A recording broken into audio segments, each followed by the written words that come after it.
What's up, you all? Hope y'all having a blessed day here today. I'm gonna jump right into it.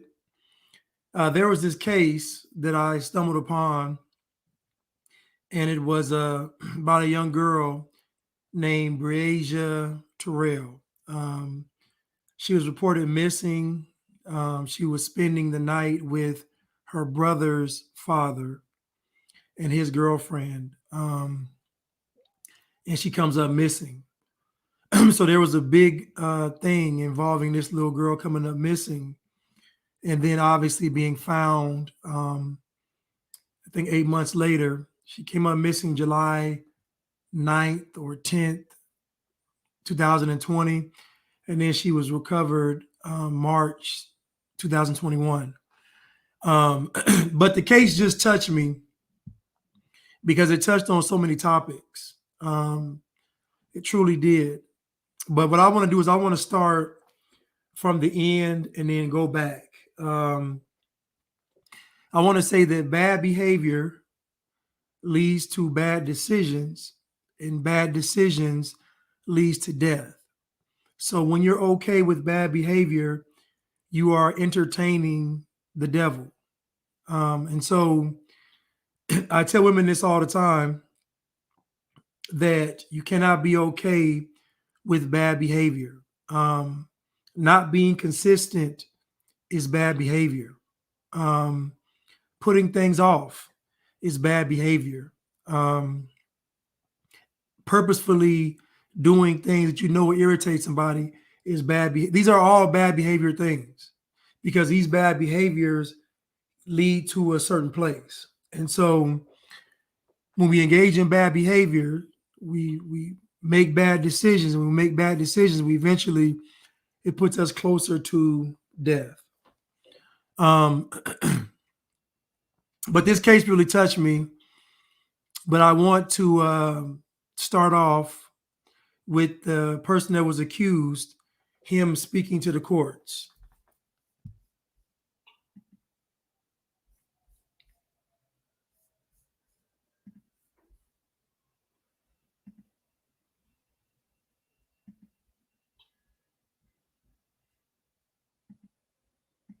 Okay, let me go. Ready?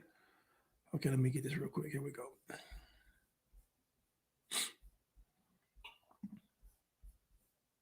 All these facts were contemporaneous as to time, as to date, as to location, as to whatever the motive was. Those are all part and parcel of the same scheme, plan, whatever. We would submit that under that analysis, and that's part of the analysis the court has to consider when it's sentencing someone, that this should be a concurrent sentence instead of a consecutive sentence. This sentence is, like I said, non-discretionary. It's told to us by the legislature that it's one of those crimes, or two of those crimes, that when they occur, that they check all the boxes that we take away someone's liberty for the rest of their life. This is the worst sentence you can get in Iowa. So we would ask the court to sentence him to 2 life terms, run them concurrent. As far as the restitution, Mr. Dinkins, of course, has to pay restitution. We just received the motion on the crime victim assistance today. Dinkins, this is your opportunity to address me and tell me what you would like me to know before I pronounce that. Your Honor, thank you. Ms. Cunningham, do you wish to address the argument of merger? Your Honor, I'm comfortable with the suggestion that's been made by counsel relative to the issue of victim restitution. Thank you.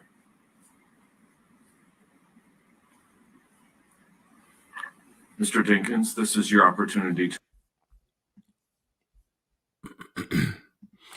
So basically, the defense is asking that the 2 sentences run concurrent. That means they run together, versus consecutive, which means they run one behind the other. So in Iowa, murder, kidnapping, they give life sentences for this. So they don't play around with the murder and kidnapping in Iowa. So if you murder and kidnap somebody, life sentence. They don't play with it. And so, but they're asking for it to run concurrent and not consecutive. But let's continue.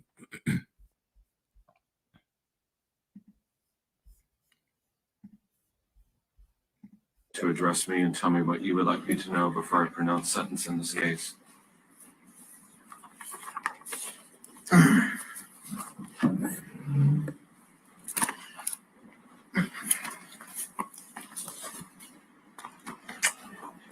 What are you supposed to do when you're told you can't even speak in court, especially when you see and know something ain't right? Logistically, it's like having a gag order, which prevents you from addressing the court with any of the issues. What if your issues are with the judge, the prosecutor, or the attorney? You are not allowed to put anything on record at any time of these issues during the court proceedings, unless it's asked the question of the judge, the prosecutor, or your attorney. What happened to the rights of freedom of speech if a person addressed a matter to the court in the proper proceedings? Even if it's in the same spectrum as if your attorney or your prosecutor are addressing the courts or any issues. Your Honor, may I speak to the courts? There are so many various issues people might have at different times of the court proceeding. I believe if these issues could be resolved between client and counsel, then there wouldn't be a problem. But that's not always the case. I'm only going to speak right now because this is my only opportunity to address the court during the closing of this trial, which is kind of too late for me. Even if you do ask your attorney to ask certain questions, sometimes things don't get done.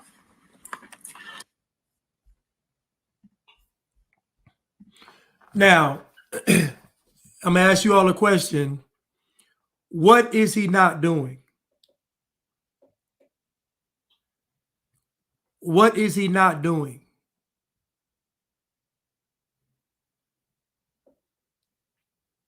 Now, he's been accused of brutally murdering a 10-year-old girl.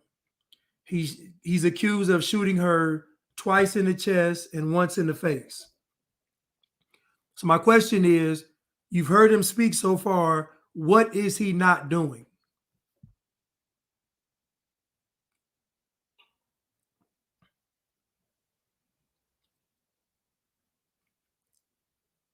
Okay, we know he's not going to. Now he's saying he's innocent, so we know he's not going to say that he's not going to say that he's guilty. But what he's not saying is, I didn't do it. Like, imagine your first time to be able to address the courts. Imagine your first time to be able to talk to the judge, the courts. This is your first time speaking in front of the whole court. This is family here. This is everybody. So just imagine this is your first time to speak, and the first words out of your mouth aren't, I didn't do it.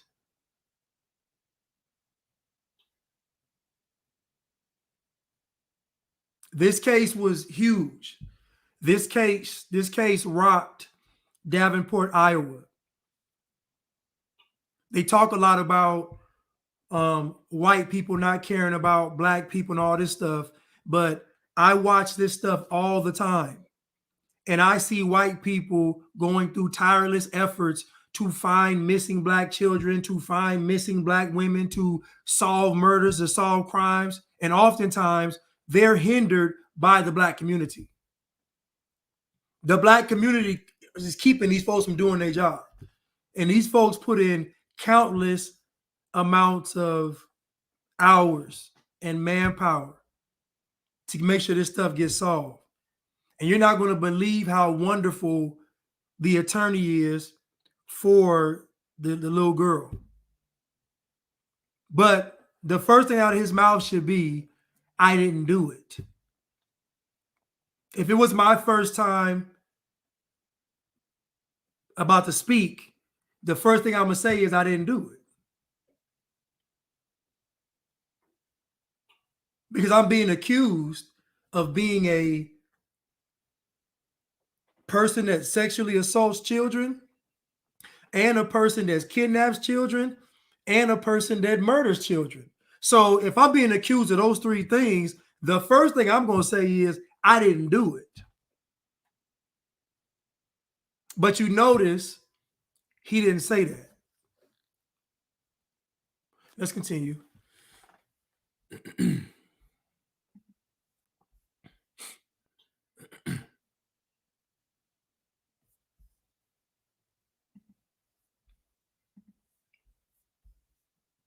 Let's continue. I have a speech that I would like to address the courts with if the judge allowed me the opportunity to say the following. Let me address the facts about everything regarding my case. First, I want to know if I can quote case numbers or just saying the same, either or would be fine to me. Where is the justice in the judicial system, and how do you beat a system that is against you that's not playing fair? When I was in Clinton County Jail, I remember 2 detectives coming to charge me with this case. I remember the female detective saying, we're going to make you look like a monster when this is over. That statement was made during my initial report. Who is they? That's the $1 million question that will arise a little later further in this reading. I'm only going to speak facts. To be honest, I was already found guilty before this case and trial already began. I can see it as racial profiling behind my background. I'm saying this because how everything played out from the beginning all the way up to now. I contemplated over the moves. So he's saying that he didn't have a shot because of racial profiling, because of his background. Now, I want you to keep in mind that he first got in trouble in 1989, 1990. I think he got convicted in 1990. He was 17 years old, and he, sexually took advantage of a 5-year-old girl. So that was his first stint to get him locked up, or thing to get him locked up was him being 17, messing with a 5-year-old. Now, later on, I'll go through his criminal history, and I'll be doing this like probably once, twice a week because this case really touched me.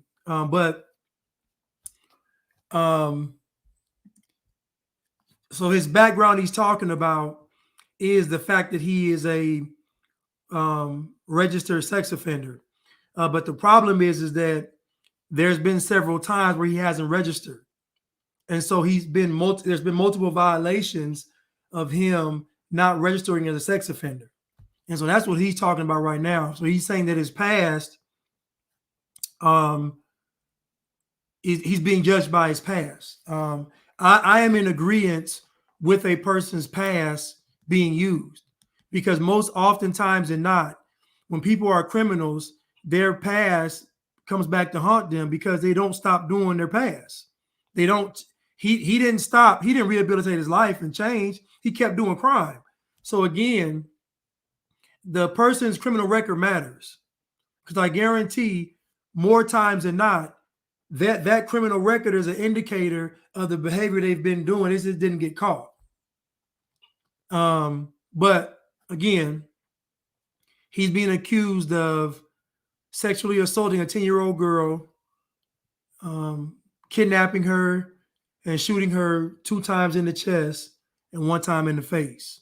So the magnitude of what he's being faced with, if it's me and I'm innocent, I don't know how we're going to have court. Y'all going to have to shackle me, gag me, do it via satellite. I mean, there's no way on God's green earth, if I'm accused of those crimes and I'm innocent, I'm going to sit there and be still and let y'all talk. It ain't going to happen. We're going to tear the whole courtroom up every day. You're going to have to tase me, beat me, whatever you got to do. But I'm going berserk if it's me. If it's me.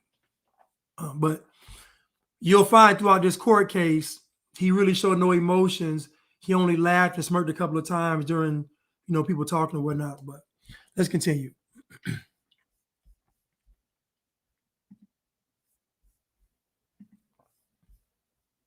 That the state used to hinder my character fit their benefits. First, they blast my name widespread coverage, negatively nonstop on the news, in the papers, and all over social media, and even on posters. This made me vulnerable towards animosity towards the public and guaranteed people to have a bad image of me in their thoughts. So if I chose a jury trial, this pretty much polluted their thoughts about the type of person they wanted to image me as. And all of this went global for their support. Now I'm guaranteed not to get a fair jury selection for trial. And even if I chose a bench trial, it would be sealed with a guilty verdict. So where is the equal liberty and justice in the system when you're being railroaded? By the police, the detectives, and others working hand in hand. It really don't take no rocket scientist to see through this magnetic picture. Through these series of events, I know I've been railroaded, so either way, the state had the odds in their favor. The state produced 900 exhibits offered into evidence. I can honestly say I've only seen 35 exhibits before this trial. I want to stop right there. Now, let's think about this now. Think about when this occurred. This was in July 9th of 2020. You got to think about Black folks were emotionally charged with social justice, racism, police. So all of this stuff was going on in that time. So the police are walking on eggshells during this time. Think about the time period this happened.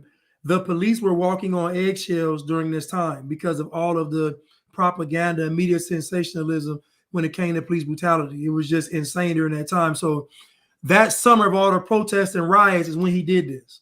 So you notice his theme for his defense is racism. This is why I detest even the thought of racism, because I know when somebody Black is pushed in the corner, that's what they're going to say, racism. But this guy right here, he's been locked up for 3 years. You know, he waited for trial for about 3 years, and then they had the trial. So he was locked up for 3 years and then waited for trial. And then, you know, now this is during his sentencing. But again, just give you a time frame and context. When this event happened, it was all about Black Lives Matter.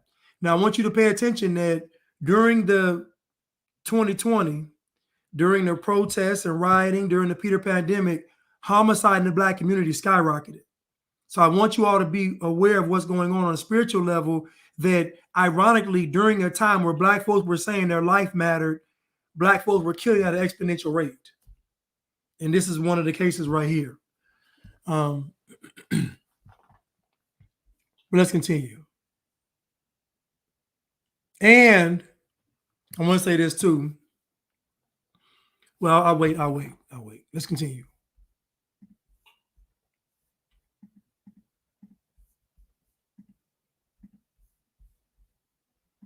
But I was given 665 exhibits during trial to have for my records. I never had the opportunity to look over 90% of any of this for preparation for trial, but this includes footages as well. So this is what the courts have to offer me. All this.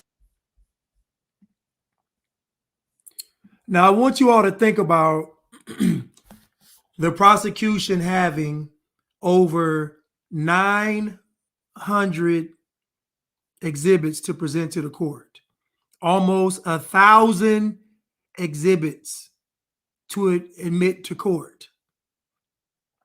Do you think they could have that many exhibits if a person was innocent? Almost 1,000. Now, his attorney, he was offered the chance to testify. He didn't do it under advice from his attorney, because he knew if he got him on the stand, he would get cooked. So he didn't go on the stand.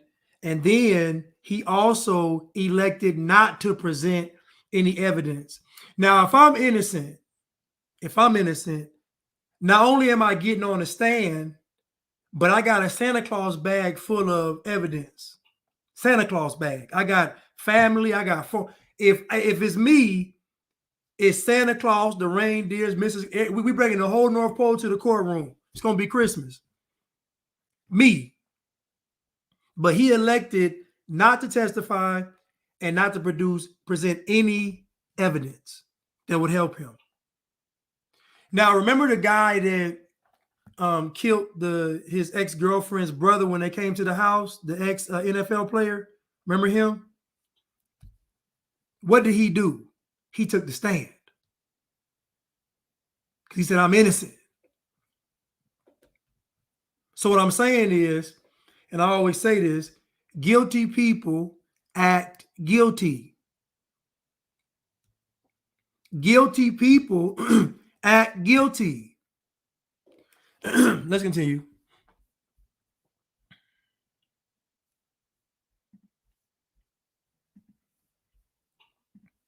All this was new to me during trial, but I believe the 700 exhibits offered was the shortcut. Was the shortcut. I believe there are others that the state didn't provide, allowing the defendant preparation for trial by deception or by deception. So once again, where is the equal injustice in the judicial system when you're told you can't speak, especially when you see the state ain't playing fair? I do remember being transferred from Davenport to Clinton County Jail behind the bad publicized coverage. I remember a couple of things taking place while I was being there. First, I asked for a change of venue behind the negative news. I also made the comment, man, they're never going to find her because it's been quite some time. Now, so I want y'all to be clear on this case. And I'm gonna go back through all of this. I want you to be clear though. This case touched me because this was not just a little girl. She was only there because of her little brother. They were best friends. He's 8, she's 10. So she only even went to the residence with him because that's her brother. Now I'm going to touch on every angle of this because this case really highlights the issue with, I'm going to just say it. You have the Bible and you have the world. And I'm going to go through and show you how even from the child to the adults, I'm going to show you what happens when we don't do it God's way. And so the little girl was only there because of her brother. Now, the 13-year-old, he wanted to go too. But he told the 13-year-old, no, you won't be able to fit into the car. You won't be able to fit into the car.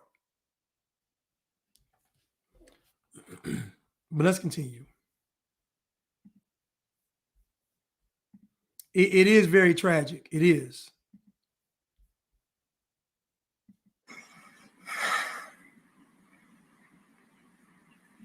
As the time progressed, that even made it even slimmer.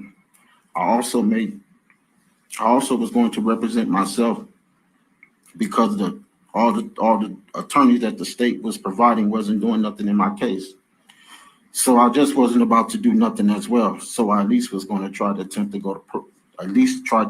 pro se. When I seen the judge, he made the comment saying, I have no problem opposing this time on you. You need to reconsider your decision because you're facing some real serious charges. When I seen the look in the judge's eyes, I knew then I had to get a jury trial. But through the news coverage and the news confirming this victim,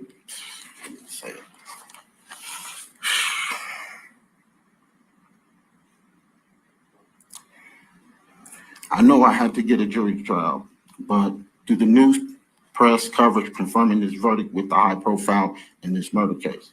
So my chances of winning even with a jury trial was slim, and if you don't have the right attorney, it's even slimmer.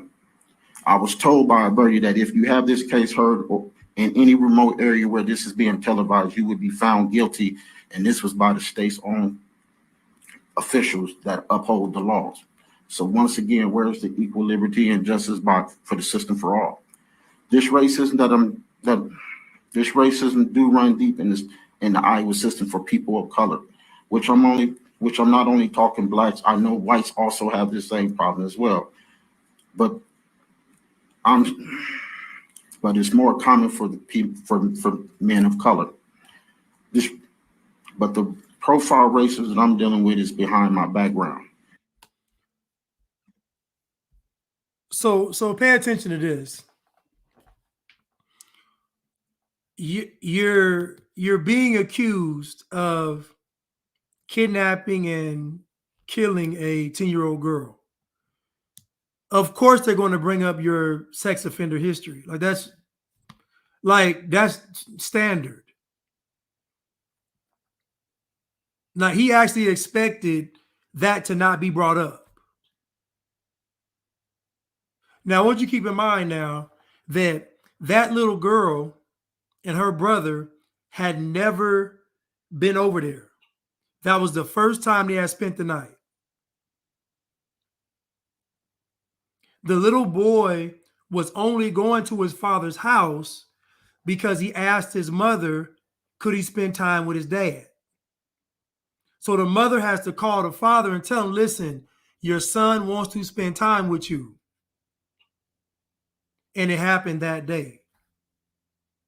So I want to be clear on this, that this father wasn't a father.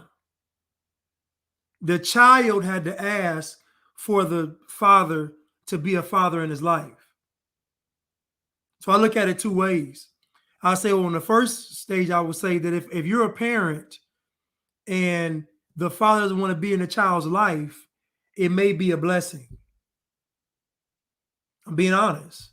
Because if a man doesn't take care of his children, you trying to force the issue is going to make it worse. He doesn't want to be around his children. So either we pick better men or we got to swallow that tough pill. But either way, these men that don't want to be in their children's life, you want them around children is going to be a detriment to them. If a man don't want to be around, he already has low character. He's already a low character man. He's not going to do anything good around the child. I remember when my mom was like, you're going to go spend time with your dad. I would literally be over my grandparents' house and my dad would be gone.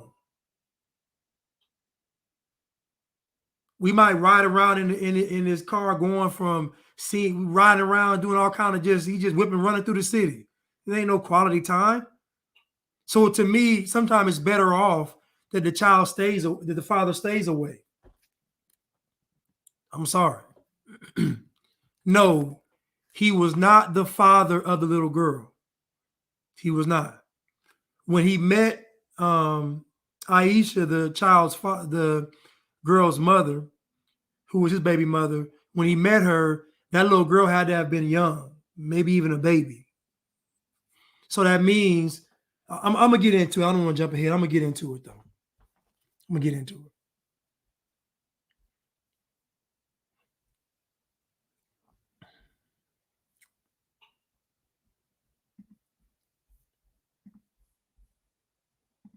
And almost 75% of their news coverage, they mention my background or something in regards of that nature. If I didn't have that, I would have never got charged.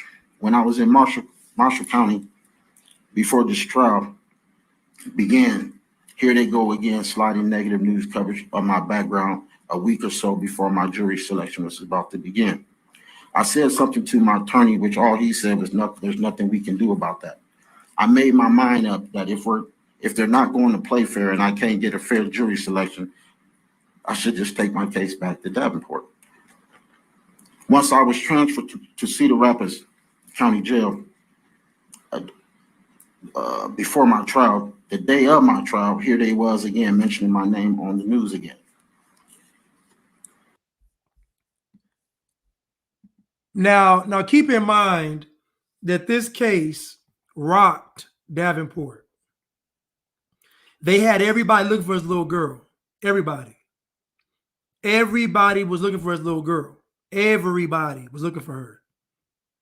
This case rocked Davenport. This man expects him being a suspect not to be brought up in the biggest case in Davenport and probably ever. This case was huge. And he keeps saying they portray him negatively, but the problem is that you got a negative background. You're not known for being a pillar of the community. You're not known for being a great guy. You're not known for being a God-fearing man. You're known for being a degenerate and criminal. What you mean? Let's continue.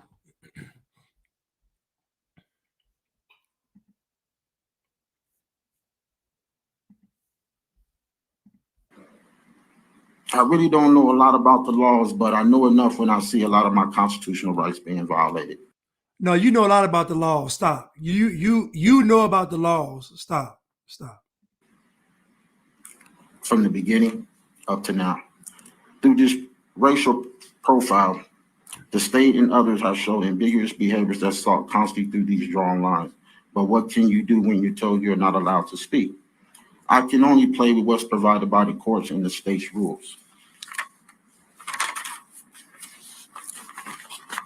Me and my family tried to contact my attorney on several different occasions, which I was told that he was working on the other client's case.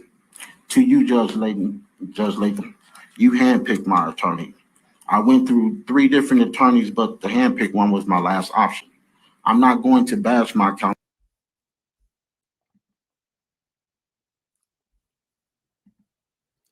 Pay attention. Now he's blamed the system. He's blamed the police. He's blamed the media, and he's blamed the judge. The Bible says that Satan is the accuser of his brethren. If a man has an excuse, that is a demonic and satanic attribute. This man has blamed the system, the judge, the lawyer in a sense, what else? I'm missing something. System, judge, lawyer, media. So he's blamed everybody involved in this. Everybody. Let's continue.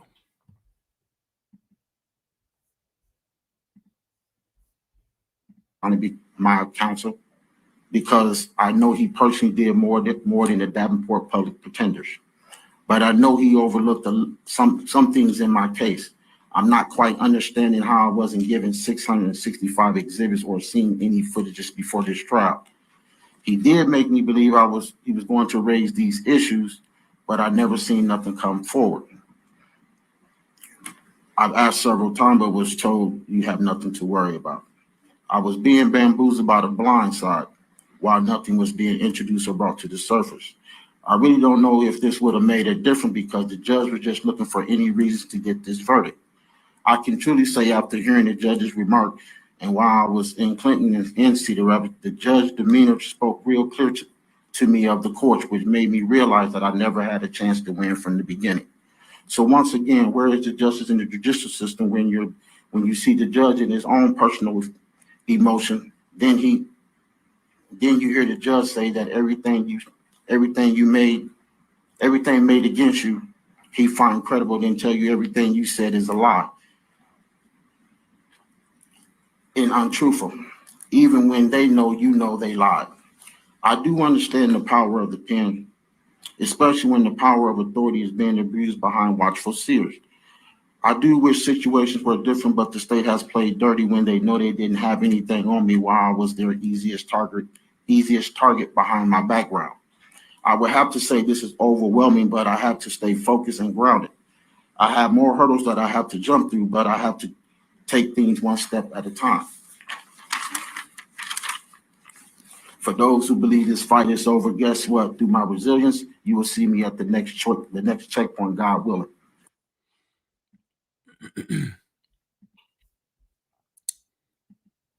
So basically, now some of this show he's putting on is for the inmates in prison. Now, if he's in prison, he's gonna get violated. He won't be able to be in general population. So he'll be on a unit or a section with the sex offenders, but he won't be able to be in general population. It's just not gonna happen. So what he's trying to do now is he's trying to get the folks in the pen to listen to him say, thinking he was railroaded and he was, done wrong. And his issue is that he feels like they didn't play fair because he covered all his bases. This is why he's upset. He's feeling like I did everything I was supposed to do. I wiped this off. I washed this off. I didn't do this. Like he's thinking in his mind, I followed all the steps and they cheated. This is what he's saying. But not one time has he expressed remorse for the 10-year-old girl. And keep in mind, that little girl was shot twice in the chest and once in the face. So again, this case rocked Davenport. Let's continue.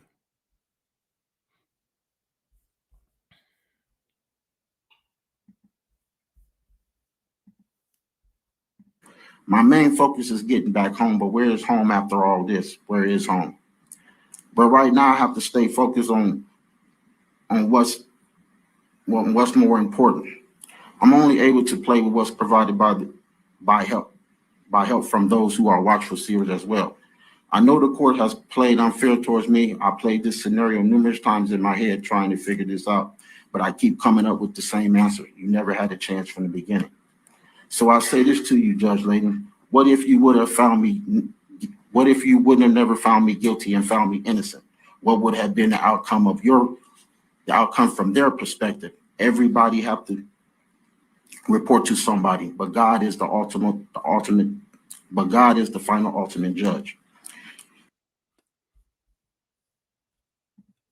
So what people do is, so he tells the judge, basically tells the judge, if you had found me innocent, who would you have to have answered to for finding me innocent? So basically he's saying that there's powers above the judge that's controlling the judge. Now keep in mind, he opted not to have a jury. He opted not to testify, and he opted not to present any evidence. Listen to what I'm telling you. He opted. The judge told him, you know what you're doing. He said, his lawyer said, no jury, no testimony, and no evidence. So now he's telling the judge, what would have happened if you would have found me innocent? Who would you have to answer to? A lot of these theatrics are to save face. All this is to not look like he's a monster, to make you think it's some kind of conspiracy theory. Oh, the system did something to him. That's why this happened. His background.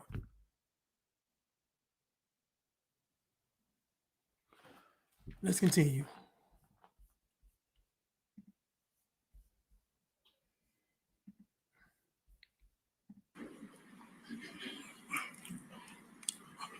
I do forgive those who made past judgments against me unknowingly. Never once have the courts asked me about anything of the clothing or the shoes or during any of these allegations. I honestly believe that these items are not important, but it was just giving the state more ammunition to point a finger negativity towards me.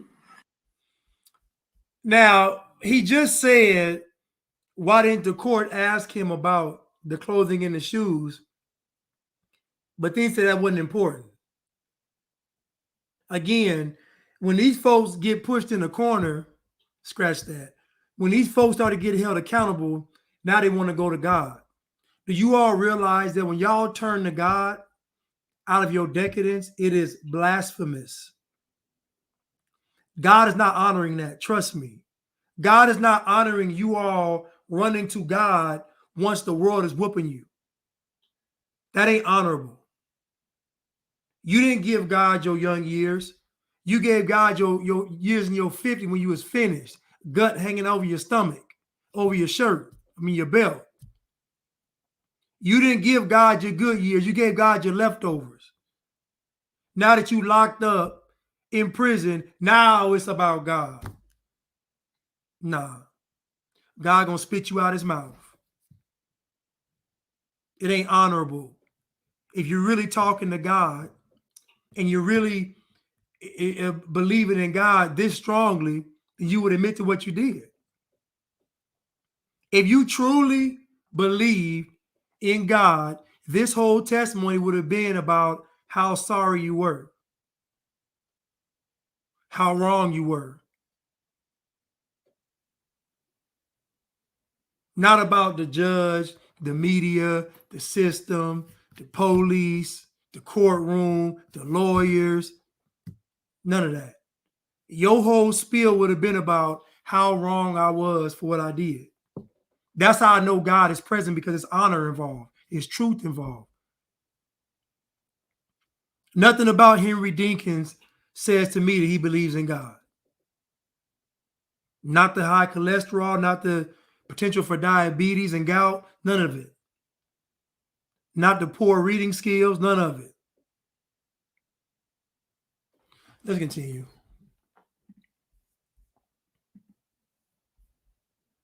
Just like me not opening Andrea's door with my key to allow the police to walk into her residence. I don't have them rights for that.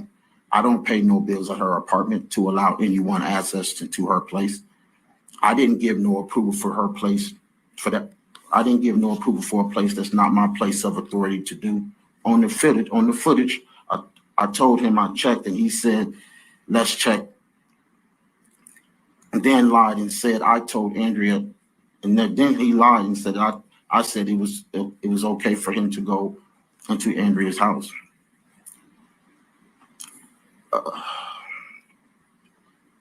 But I will have to say the video do speak for itself. What's up, Taylor Cruz? I will have to say there was one person's statement that was consistent from the initial report to deposition to trial, and that was Miss Gardner, Aisha's mom. I do recall her talking to Aisha before I left with the kids, or I would have never left with either kid. I'm still stumped about 900 exhibits plus, and I'm saying plus because I've only received 700 and the state knows that the ones that would have set me free, they used deception and sabotagement. All of these exhibits would not have set him free. Now, I want you to think about something. Think about the amount of detail that's gone into a case that has over 900 exhibits. When y'all see this prosecutor in this case, she looks like a librarian. When I tell you this lawyer is so meticulous and detailed, like there's no, like I can tell she probably never gonna lose in court because she's so thorough and detailed. She don't miss nothing. Nothing. And so what I'm saying is that when all this was going on, there was so much that he tried to do. We're going to get into it. There was so much that he tried to do. I'm talking about a lot to cover his tracks. And what these criminals think is if there's no weapon and there's no body, then I'm going to get off. I know somebody that did 10 years in prison and they never found a body. But they got him with moving the body. They never found the body, but they got him for moving the body. He got 10 years. They don't have to have a body or a murder weapon. They can still get you. Because it's beyond the shadow of reasonable doubt. It doesn't have to be set in stone. Beyond reasonable doubt. So that means I don't have a body, I don't have a murder weapon, but I got everything else.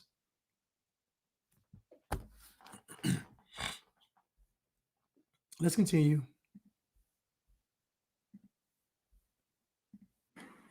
But made a mistake by giving me 665 exhibits during trial to go through and to cipher through after trial.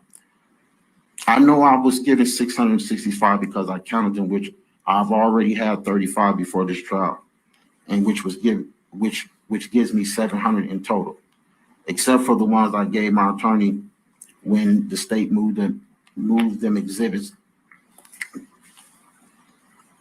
Let's see, oh, my bad. Especially if I don't want to. Okay, and not produce the rest where nothing. I know and the state know that Andrea's initial video recording says something totally different. That's why they didn't show them contents or produce that video. There's the justice and equal liberty in the system. Why wasn't Andrea's initial statement video played? Me. If I would have got on the stand, you would have probably found a reason to use that against me. I don't want to.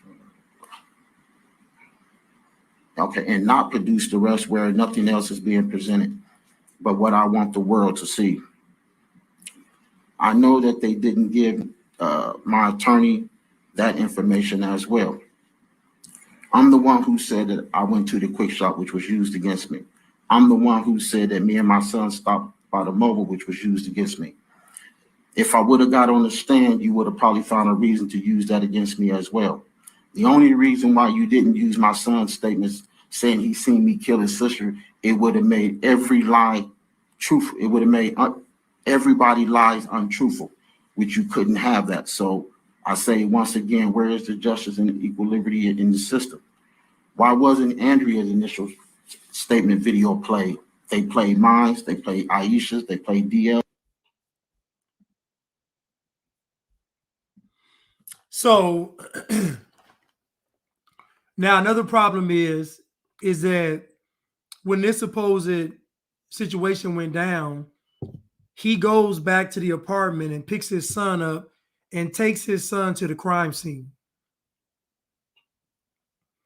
Like, we're going to be revisiting this. You're going to just see how guilty this guy actually was, because this is not doing him justice. But even with what he's saying now, you can see that not once has he mentioned remorse for the young girl.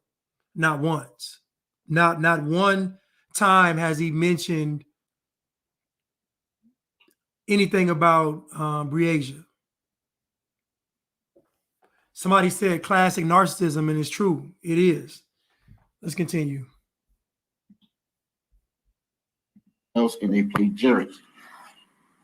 I know the state, I know and the state know that Andrea's initial video recording says something totally different. That's why they didn't show them contents or produce that video, which I'm not quite understanding why my counsel didn't bring that forward as well. I'm not even sure if he even had that information, because I've never seen any footages but what the public saw. So I'm about to go to the initial video. I'm about to go to the initial video. I was trying to speed this up to get to where he talks about, him being, I guess him being a bigger person. Hold on. I wrote to court during this trial saying, with urgent attention, quoting case documents, law from the Iowa Law Book of Iowa Rules of Criminal Proceeding, stating the fault, to admit failure to disclose material evidence newly discovered which could not be reasonably.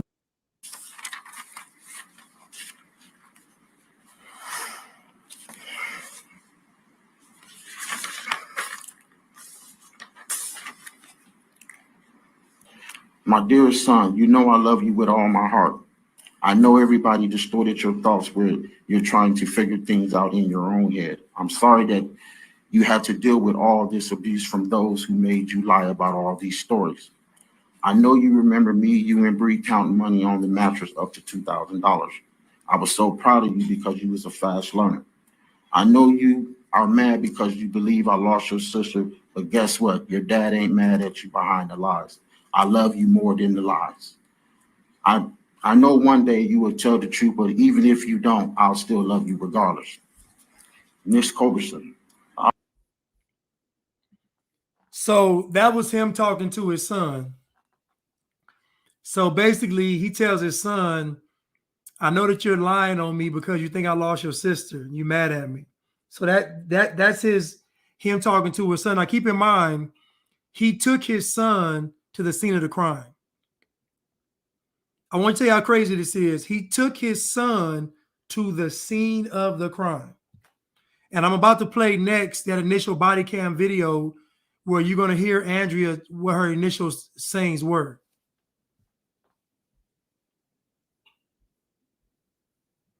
Yes, ex-girlfriends. So I'll give you a quick recap. So the recap is this guy right here, he has a baby with a woman named Aisha. Aisha has two other children, two other men, but her second child is a 10-year-old girl named Breasia. Now, the boy DL, he wants to have a relationship with his father. So he tells his mom, I want to spend time with my dad. I guess they meet somewhere and they talk, and then basically he goes by and he picks up the son. But the son wants his sister to come with him. That's his best friend. I want her to come too. We're going to get to that. Long story short, the sister and brother go with this guy, which is the boy's dad, to this guy's girlfriend's house, Andrea's house, to spend the night. They spend the night. Next morning, the little girl is gone. Nobody knows anything. So this is a kidnapping case initially, then ended up being a kidnapping and murder case.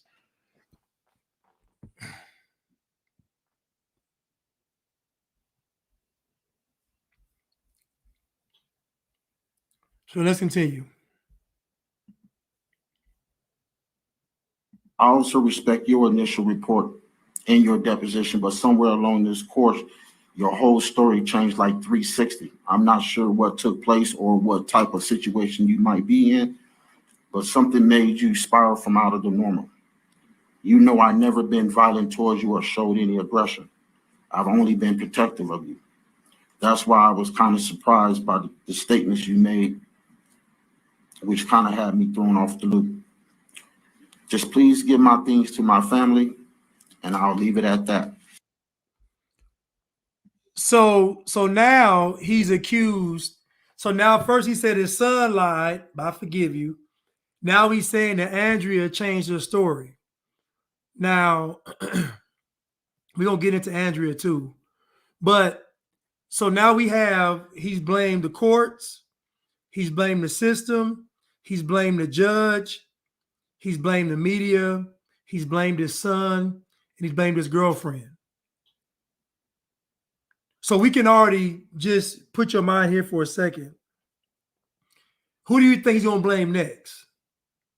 Take a wild guess. Let's continue.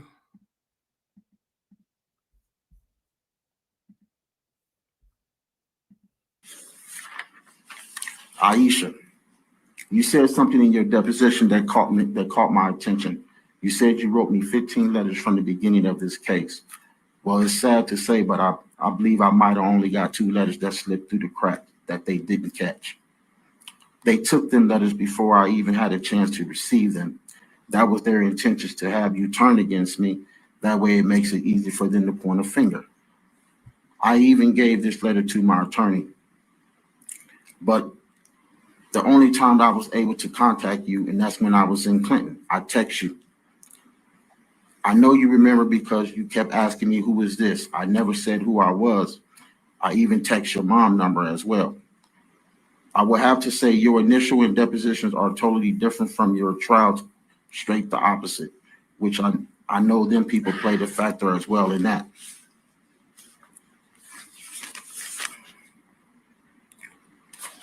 So just for the records of the court, I wasn't in any shape prepared in addition for this trial. My resilience will continue to keep me focused. So he's blamed the son, the girlfriend, and the baby mama.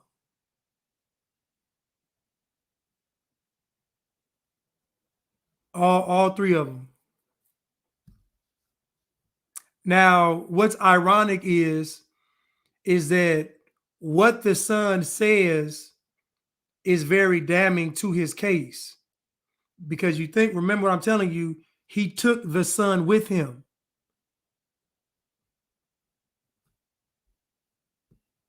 Let's continue.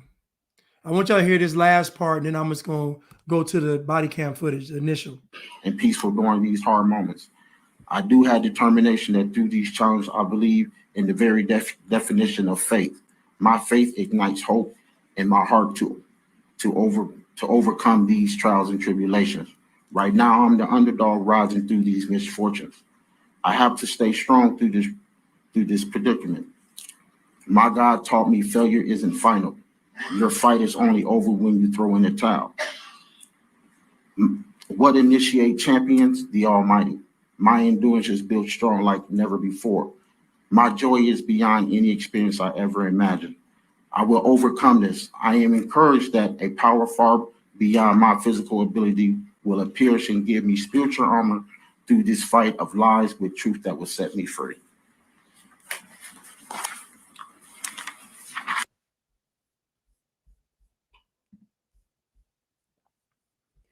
Cap.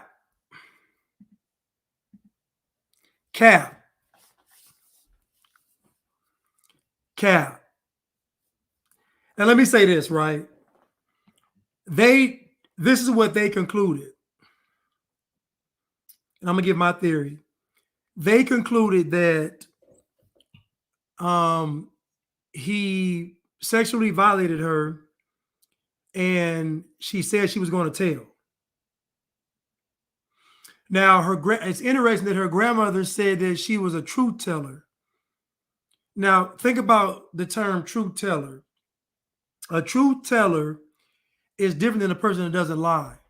A person cannot lie by just being silent. But a truth teller is somebody that's going to say, "No, I'm going to tell you the truth." That means they're going to press the issue on someone knowing the truth. So her grandmother described her as a truth teller, meaning her grandmother was like, she's going to tell the truth. I'm going to make sure y'all know what's really going on. So I imagine, and they imagine, that he violated the young girl, and she said she was going to tell. And he could not convince her not to tell, so he realized he was going to have to end her life. Now, it's going to get kind of murky in some areas, because what's stumping me is when the girlfriend says she looks out the window and sees her at the car. My thought is that the violations of the girl may have happened at the apartment, because by the time he left, there wasn't that much time from him leaving to the time she was probably killed when he was away. And I say that because when she said she looked at the little girl, she didn't seem in distress.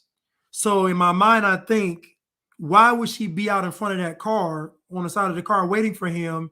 To me, it would make sense that he would have said, "Let's go to such and such," or "I'm going to take you home," whatever. She's outside, waiting outside by the car because he has the keys and she can't get in. That's what would have her waiting outside the car, in my opinion. But they concluded that he left with her and then brought her back to the apartment. To me, that doesn't make any sense. But he brought her back to the apartment, had her waiting outside. It doesn't make any sense.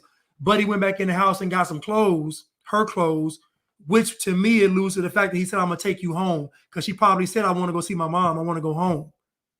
So he already knew that he wasn't getting out of this, because he knew once she told her mom, it was over.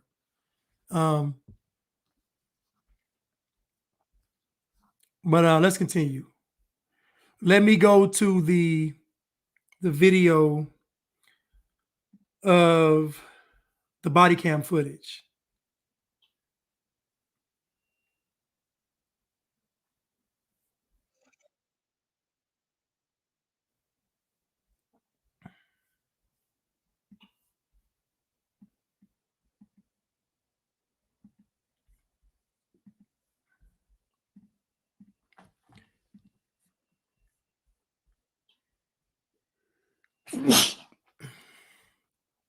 Salud.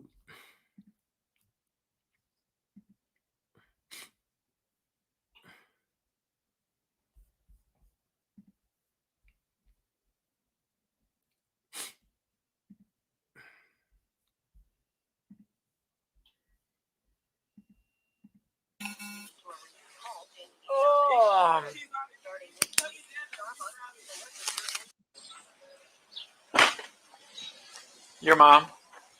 Okay. How do you spell it? AI. Now, this is the next morning. So keep in mind that this little girl hadn't even been over to this apartment for a full day. Imagine her going to this apartment at night, at least after 7 at night, and then she's gone by 3 a.m. in the morning. So we're talking about within 8 hours, she's disappeared. And there's 2 adults in the apartment. But let's continue. SHIA. Last name? Langford, LA. NK. FORD. Date of birth? 8/28 of 1991. Address? 614 West 63rd Street. Apartment number 1.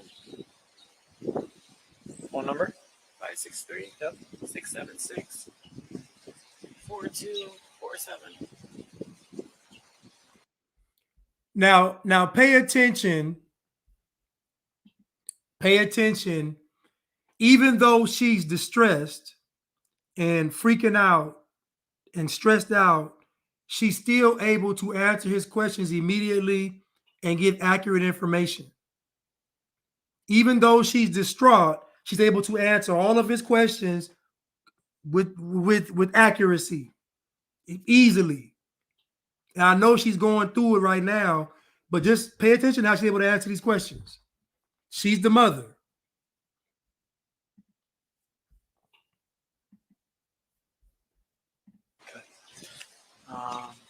And Henry lives here. Yeah, I guess so. This is where he told me to come. Okay. He don't even know how long she's even been gone. Yeah. What's your daughter's name? Breasia, B-R-E-A. E-A. S-I-A. B-R-E-A-S-I-A. Yes. Okay. Terrell, T-E-R-R-E-L-L. Okay. What's her middle initial? D. Her date of birth? 12/4/09. Okay. What's up, Henry? So when was the last time you saw her? She was in the house. Yeah, when was the last time you saw her? 9:30, Last night? about 9:30. Okay. Okay. With him. Okay. Now I want you to pay attention. The police officer asked him, when was the last time that you saw her? And he said she was in the house. He said, I know that. Again, notice when the mother was asked questions, she answered them with no problem.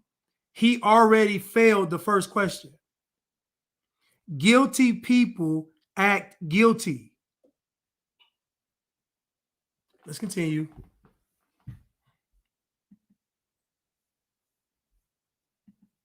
I see a question right here.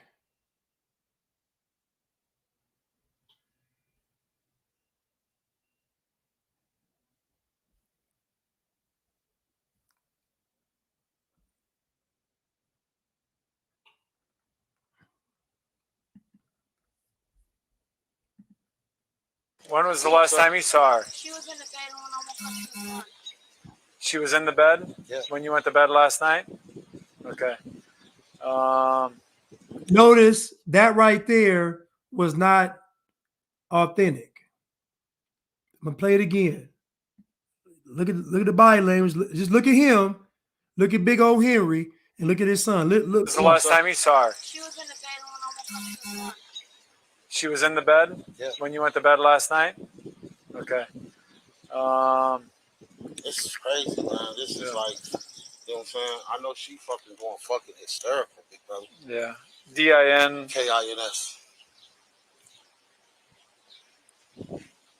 Your date of birth, Henry? August 2nd, 72.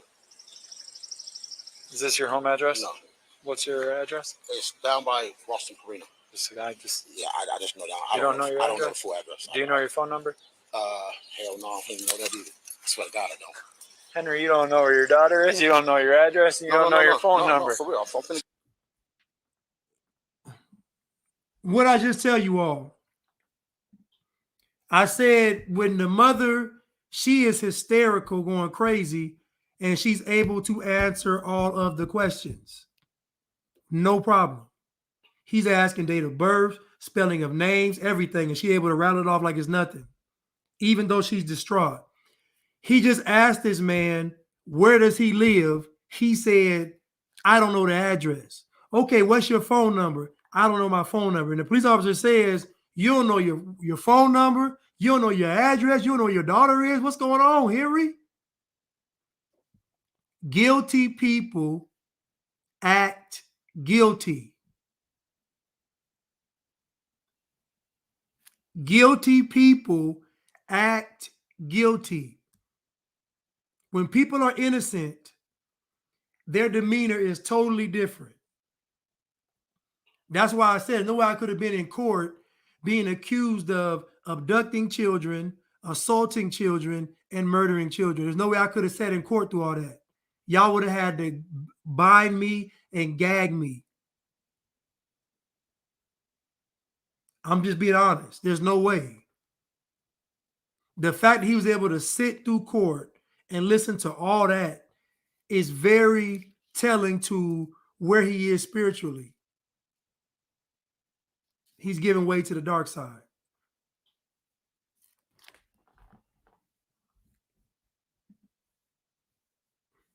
Play it again. So y'all can hear the officer. I know your I don't know the address. full address. Do you know your phone number? Hell no, I don't even know that either. I swear to God, I don't. Henry, you don't know where your daughter is. You don't know your address. And you don't know your phone number. No, for real. I'm finna So, give it to you now.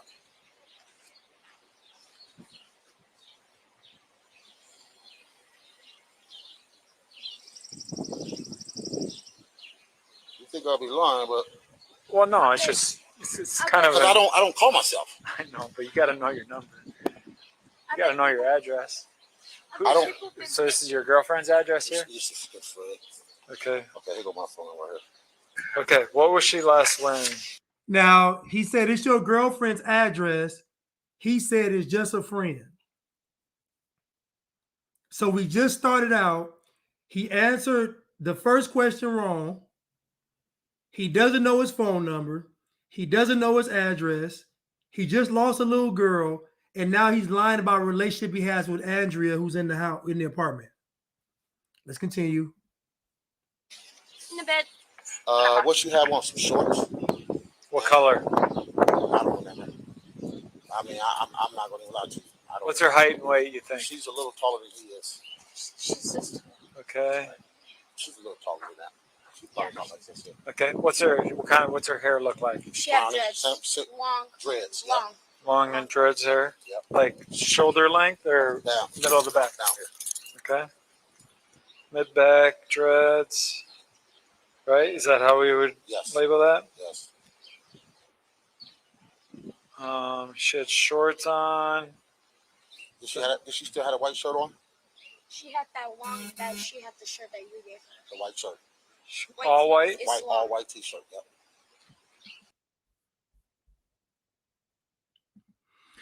And you saw he looked back because on the body cam footage, his son says she has the shirt on that you gave her. Now keep in mind, those children went to that house with their own pajamas. So why would this man put them in oversized t-shirts if they had their own pajamas? Like, why would he not put the children in the pajamas that the mother gave them? It don't even make any sense. Let's continue though. But you saw him look back because again, to y'all, he should look crazy on his body cam. Now imagine the whole courtroom watching this man say, I don't know my phone number. I don't know my address. He looks crazy.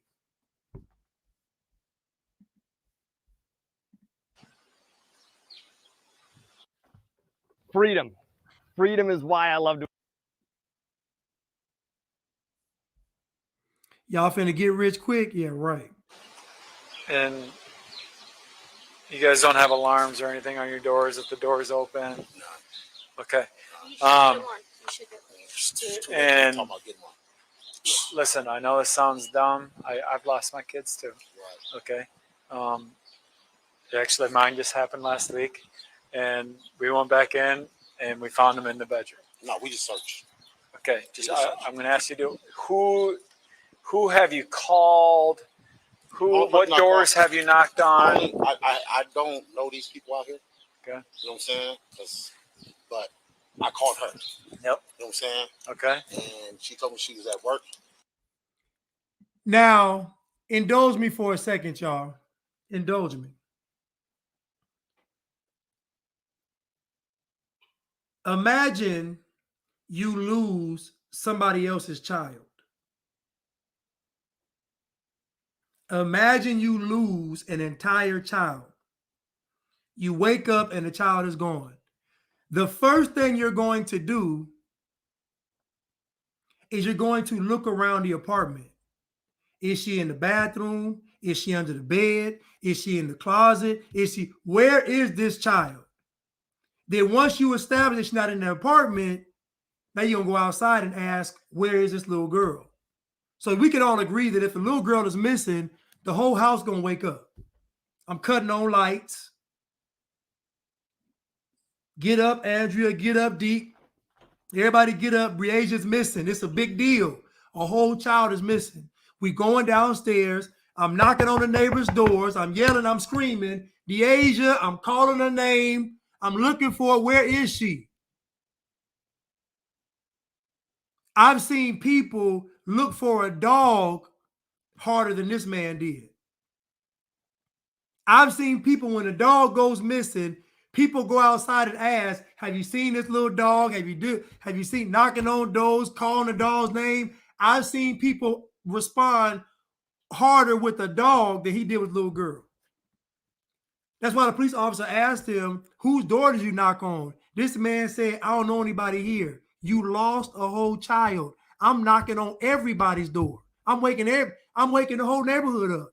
If I wake up, my child is gone, everybody up. Everybody getting up at that moment. Everybody's up. So if you had to get some rest, you had to get some sleep, you can forget that, you can cancel Christmas, everybody's getting up. And I ain't even got to the police. I'm calling 911. I want the police. I want the ambulance. I want everybody. I want the whole neighborhood woke up looking for this child. The police asked him, who did you call?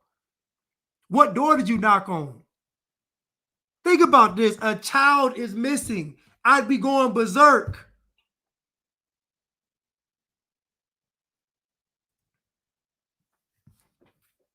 I would have had my gun in my hand because I'm thinking the worst. I'm thinking if this child ain't in the house, somebody got her. I'm going to have to do something drastic to get her back. That's what my mind is thinking, like, what's going on? Now, think about it now. This little girl hasn't been over. She don't know anybody over there. She doesn't know anybody over there. So the chance of her leaving that apartment and going where? She wouldn't know where she was going.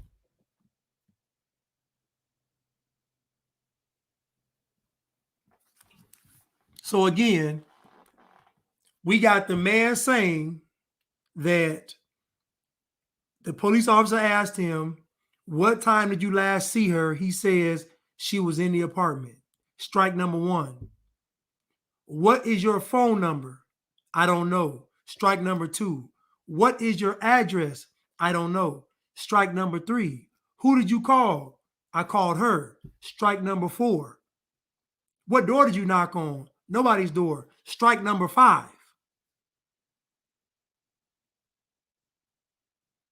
What's taking place doesn't make any sense.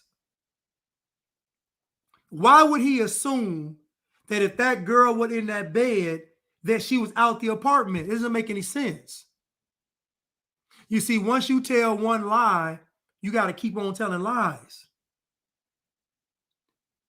And remember that Breasia was known as the truth teller. So that means whatever he did with her, she was going to tell the truth to her mom.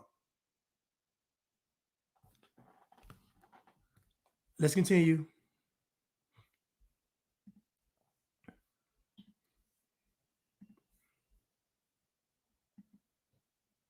At first, I was riding around looking. And then me and my son started riding around looking. Okay. You know what I'm saying? And then So how long ago has it been? An hour? it's been a couple hours. Couple hours? Couple hours. Okay. Couple hours. Now you were riding around looking, but you didn't call the police. You were riding around looking, but you didn't call the mom. The mom got called at 8 something. He took his son with him before 8 something. So you're riding around looking for Breasia, but you don't call the police and you don't call her mom. Guilty people act guilty. God is not the author of confusion. So when confusion is present, we know that is Satan. We just heard the mother say everything that made sense. She asked her mother all the information and she gave it, even though she's distraught, she gave everything needed to know. We get to Henry, we already on a wild goose chase. Let's continue. Have we called grandmas? Have we called cousins? That's what I just asked. She the one. I don't know all that. She knows all that. She Okay. knows all that, not me. Okay. How does the little boy know and he don't know? How does the little boy know and he doesn't know? Do we have a picture? She does. Okay. Yeah.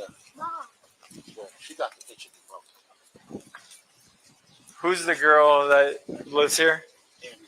Andrea? What's Andrea's last name? Culberson. He need a picture of her. You don't have nothing with you right now. Okay, that's fine. Have we called family? I've called everybody. I have my Okay. uncle out riding around. My mom's on her way out here. My We've been friends on their everywhere. way out We've here. been every Okay. fucking way. And she's gonna. Now, Andrea, I'm sorry about Aisha, they called her whole family. Henry called Aisha. Aisha done called her whole family. Aisha called her entire family. Now, I want you to notice in this picture, this is Henry's other car. So notice that he drove the Camaro to pick the kids up, but then he drove Andrea's car to do all the other stuff. Let's continue. Be with a friend inside some apartment. That's most why I likely. just said I'm gonna still look. Okay. We don't know anybody out here, though. That's the Yeah. thing. Okay. She would have never. She would have never. First of all, she would have never woke up at 8 o'clock in the morning. And she would have never. What you mean? She 8 o'clock in the I'm morning. just saying. That ain't what I She said. I definitely never would- said. I know Hey, you guys, didn't say that. this isn't the time to fight. Exactly. I don't give a fuck about you walking, Hey, nigga. listen, You man. lost her though. How did I fucking lose? Because you was watching her, Henry. What the fuck do you mean? But hey, I'm gone, sir. Come on, D. listen to me. That little stunt he just pulled, was on purpose. That little stunt he just pulled was on purpose. Any man in his right mind wouldn't even, you done lost this woman's child.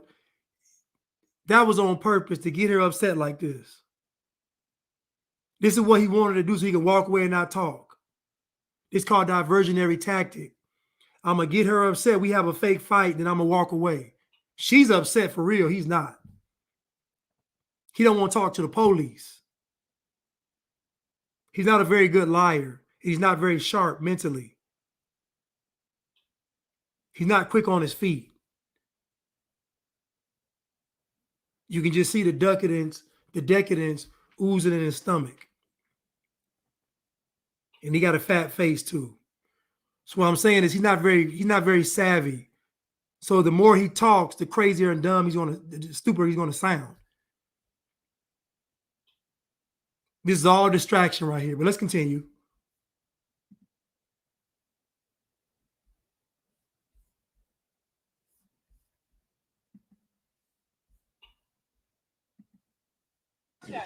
Well, you guys gotta come together right now. This isn't a time to fight about it. Okay. So, well, hey, if you, well, how am I supposed to? What do you want me to do? I got everything, bro. I got nothing. See how she stepped on me. You know what I I'm saying? mean, I got no picture. I got no. What do you want me to do? What am I supposed to do? Right. You know what I'm saying? I All get thing it, I can do is Henry. look. I get it. I All get I it. can do is look. I get it, Henry.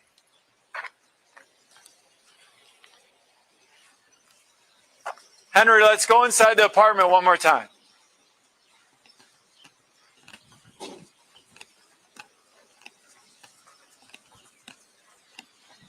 Now, this is very key right here. This is very key. The police officer says, Henry, let's go into the apartment one more time. Now listen, pay attention to this. Now watch this. This is very key in this case.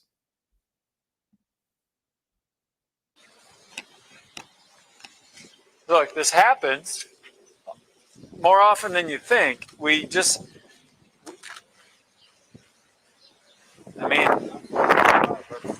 Well, I understand why she's upset.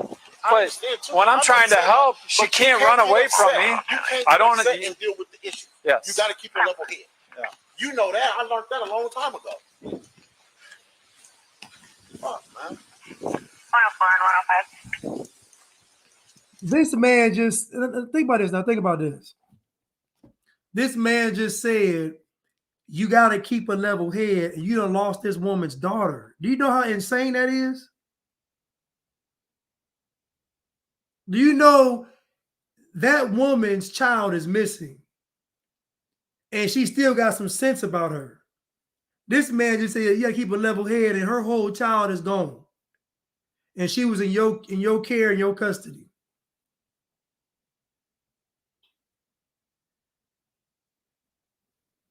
Let's continue. Now, the police officer asked to go into this apartment. Now, you see Henry leading the way to this apartment. Keep in mind, he lives here. Keep in mind, he lives in this apartment. Pay attention. How many times have you guys stayed out here? How many times have I been out here? The kid, this is their first time. Oh, it's the very first time she's ever stayed 104 here. and 105. Start 4. And so she I've is, been over here, but they never stayed. she has never stayed here. The daughter out. Like I said, So I wonder just, The daughter saying she was assaulted by the mom, and that the mom is not allowing her to get her things. Now, this man obviously has a key to the apartment. He lives there. And if you see him initially, he goes to unlock it, then he knocks on the door. Now, why would Henry knock on this door and not just walk in with the police officer?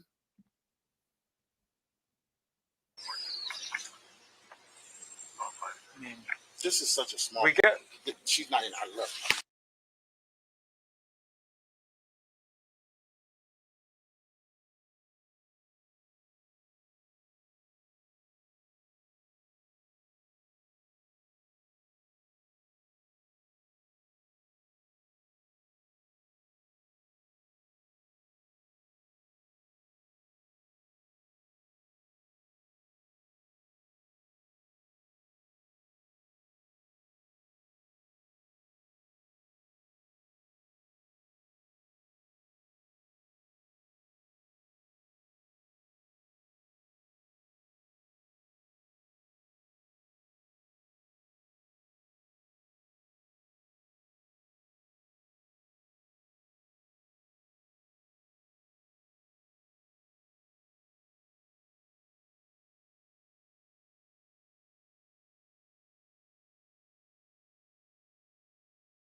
Okay, yes, I'm sorry, y'all. I'm sorry. I apologize. My computer died. I'm sorry. Oh my goodness, I'm sorry.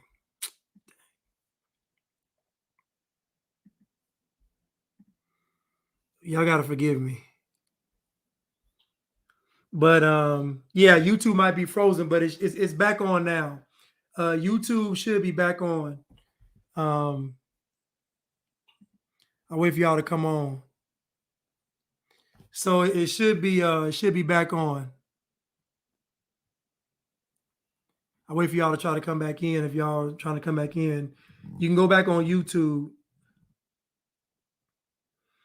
You can look up Breasia. You can look up Breasia Terrell. And I mean, I'm gonna do it probably about once a week, talk about this case. Breasia Terrell, and look up Henry Dinkins.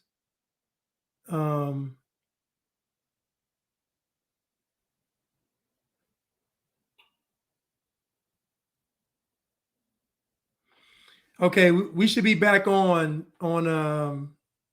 YouTube. We should be back. Okay, here we go. So let's get started again.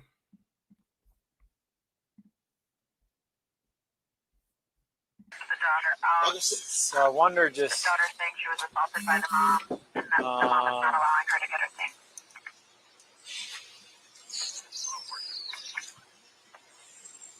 I mean, This is such a small. we get. She's not in our look.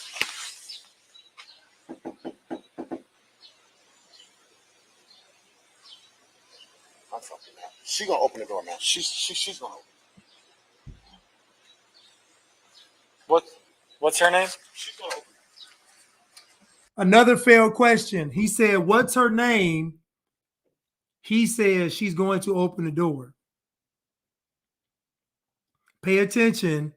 Guilty people act guilty. He asked her what her name was, and he said she's going to open the door. Why is he walking away? Why doesn't Henry want to go into this apartment with the police and with his girlfriend, Andrea? Why is he walking away?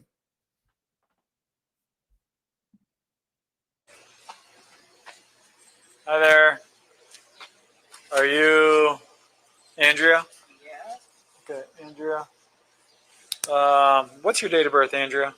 So tell me about, like, when was the last time you saw her? She was here. When? What time was I? Fell asleep like around 11 midnight. She was here. She was in bed asleep. Okay. And you guys never heard her come down, walk out? There's no forced entry or anything like that? No forced entry, no. Okay.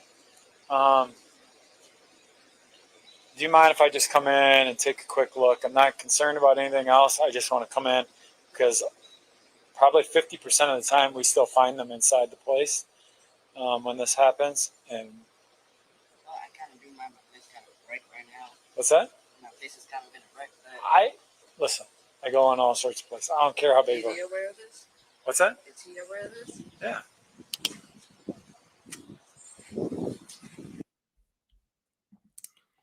Now, think about what she just said. Two things. She said that the girl was in there when I went to sleep at about 11 something at night. She said the girl was there. He asked her, well, did you hear anybody leave or get up in the middle of the night? She says no. Then he said he wants to come in, and she says, my place is a mess. Now, again, we have a child that is missing. Guilty people act guilty. Ironically, Henry had the Breasia wear a big white 4XT, DL, his son, wear a big white 4XT, and he has Andrea wearing a big white 4XT. I don't know why that matters, but it's just strange to me that everybody's dressed alike in the house. I don't know, it's just crazy. I don't know. But guilty people act guilty. So a whole child is missing, and she's worried about how her place looks. This is foolishness. She should have answered the door frantic. She should have been outside. Why would you not be outside and they're talking about disappearance of a child that happened in an apartment that your name's on the lease? I'm talking to the police. I'm talking to the mama. Why are you in the apartment? I'll tell you why. Because guilty people act guilty.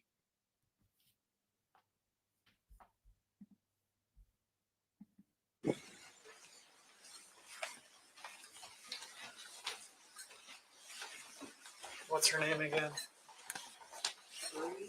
Was there any fights or arguments or anything last night? Bree is her name?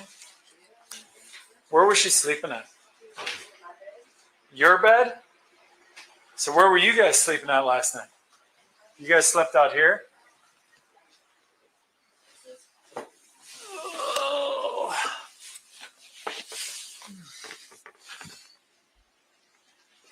Now they get on TV and tell you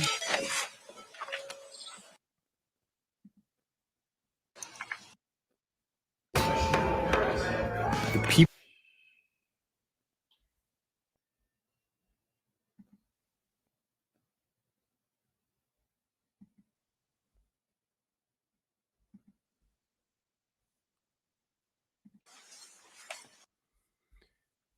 now they get on TV and they tell you that they don't care when little black girls go missing. But I want to reiterate on this story that this rocked the entire, everybody looking for this little girl, everybody looking for her. Everybody looking for this little girl, the whole city. This literally rocked this entire city. So this whole notion that they don't care about little black girls is a lie. I can pull up case after case after case of these people putting in exhaustive measures to find either the person or the children. What hinders them is when they ask black folks questions and they say stuff like, I don't know my address. What hinders these investigators and the police is when they ask somebody black a question and they say, my house is a mess. We've watched the footage, and the people that are hindering the police are Henry and his girlfriend, Andrea. Let's continue.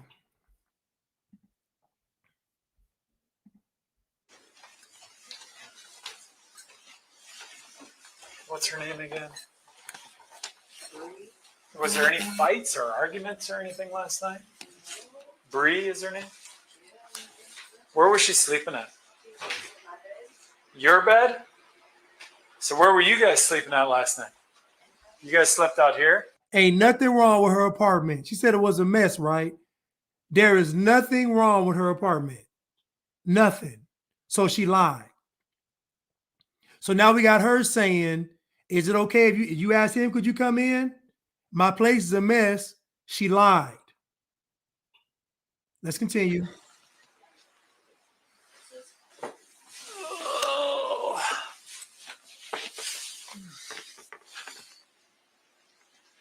Can you look in the closet again?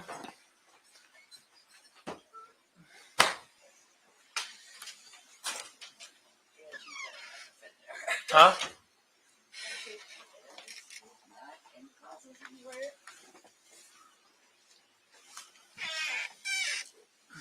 That's all clothes. I know, I'm just telling you, you'd be surprised what we've... I know, right?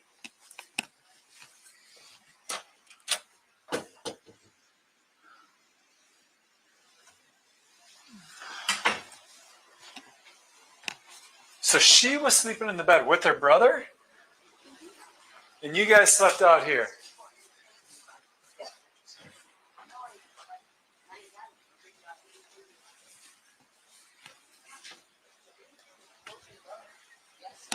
Okay. What time did you guys wake up? Now, I was still asleep. I don't know what time everybody else got up. Well, what time did you wake up? Oh, goodness, I can't. Honestly, I cannot remember what time I was. Okay, like 30 minutes. Here we go. He asked her, what time did you wake up? She says, I don't know what time everybody else woke up. Okay, ma'am. What time did you wake up? Oh, gosh, I don't know what time I woke up. Guilty people act guilty. This is why in my mind, I believe that what happened to that girl happened at the apartment. And the only reason she could have said she saw her outside by the car is because that girl was waiting because she couldn't get in the car because he had the keys. And I guarantee he promised her he's going to take her home to her mom. You got to remember that this young girl is called the truth teller.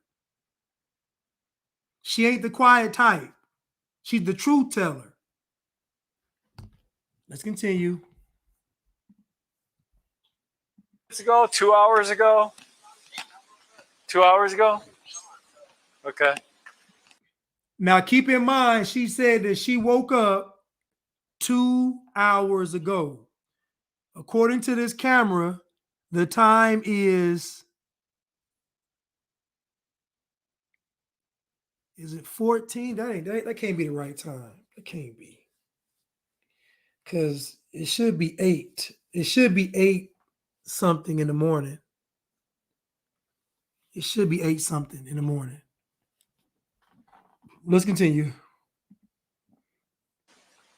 Hey, does she have any friends out here? Like, has she ever played with any of the neighbors?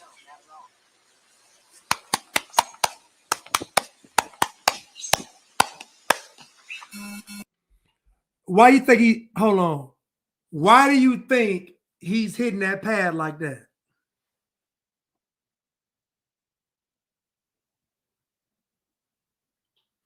Why do you think when she said she ain't played with nobody, she don't know anybody, why do you think he's hitting that pad? Because he knows it's some foul play. This don't make sense. Why would that little girl leave this apartment? Nobody was fighting. Why would she leave in the middle of the night and go to God knows where would she go? She's 10.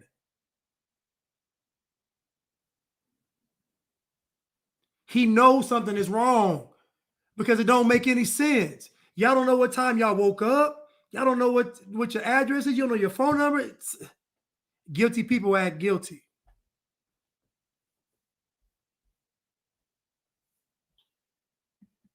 Let's continue. Okay, are you going to come out and help look or not? Are you going to come out and help look? Why are you in the... A whole child is missing and you are still in the house. Guilty people act guilty. Again, my theory is this. My theory is that little boy said that when he was in the bed with his sister, she kicked him very hard. In my opinion, one of 3 things happened. Either she was dreaming, either she was trying to get his attention, or she was startled. But what I'm telling you all is, I believe that the violations took place in that apartment in front of Andrea. Whether Andrea played, sleep, or whatever, Andrea, it took place there, in my opinion, because what makes sense is it don't make sense for her to take that girl somewhere and then bring her back to the house. That don't make any sense. I believe everything was done there. Let's continue.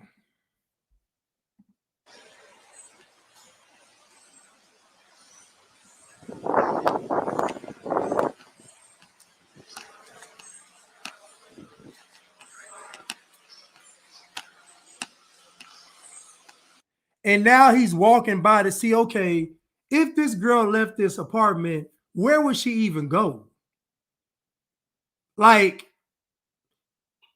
he's looking like, where would she, is woods to my right? It's like, where would she even go?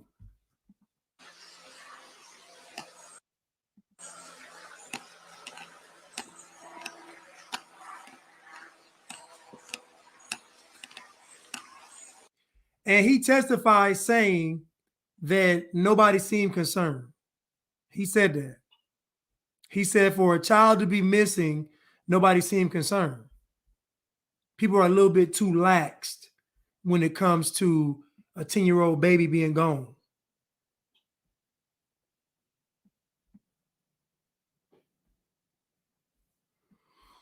So let me go to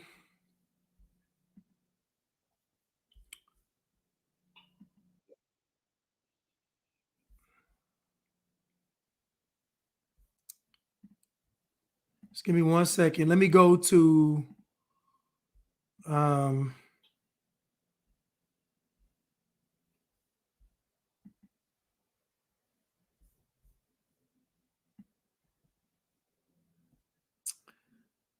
this interrogation. I'm sorry.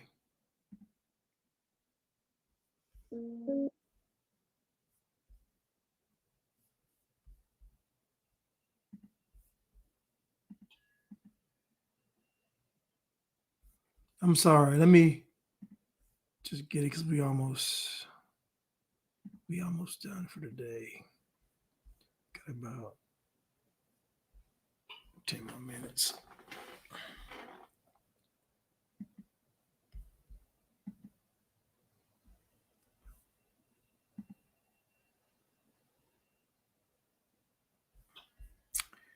Yeah, in this case really touched me because I'm thinking about Black culture. And because Black culture is the way it is, I's don't get crossed and I's don't get dotted and T's don't get crossed. And the problem is that this man should have never had access to either of the children.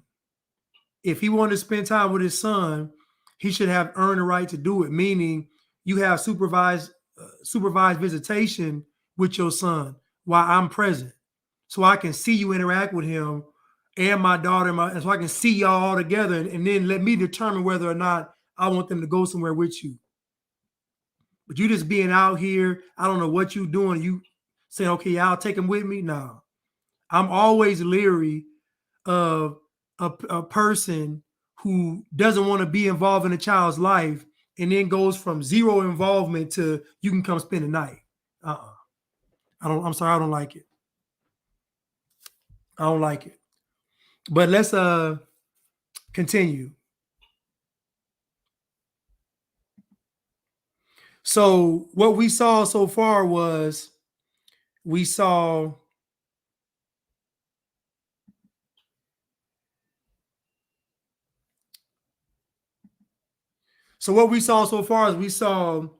his closing statement.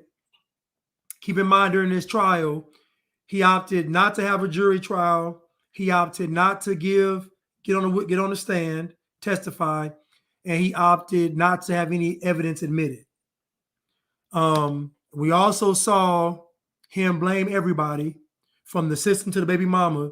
And then we also saw him when he first got encountered on a body cam, how he started off lying from the jump. Now we're going to see him get in the interrogation room. And when we start this off, just notice what takes place.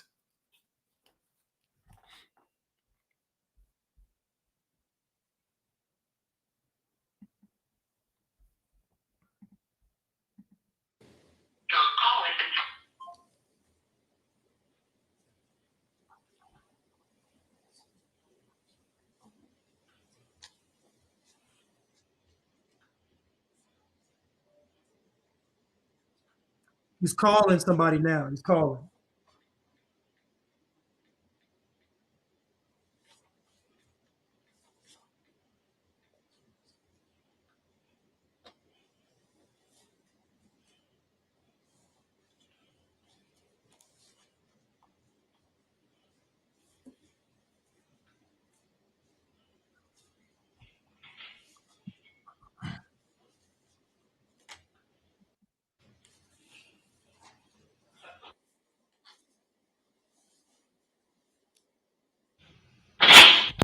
Henry? Hey, what's up?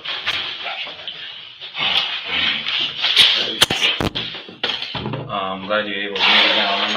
I was gonna come down, man. It just makes it easier. We just can make contact with you right away. But I was right there with the officer when he called. Yeah, but then.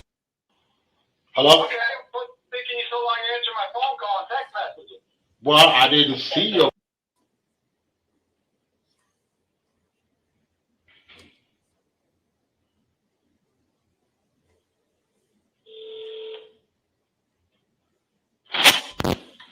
Henry? What's up, big dog? You didn't see your phone? No, I was calling the officer back. Yeah, I'm down. Okay.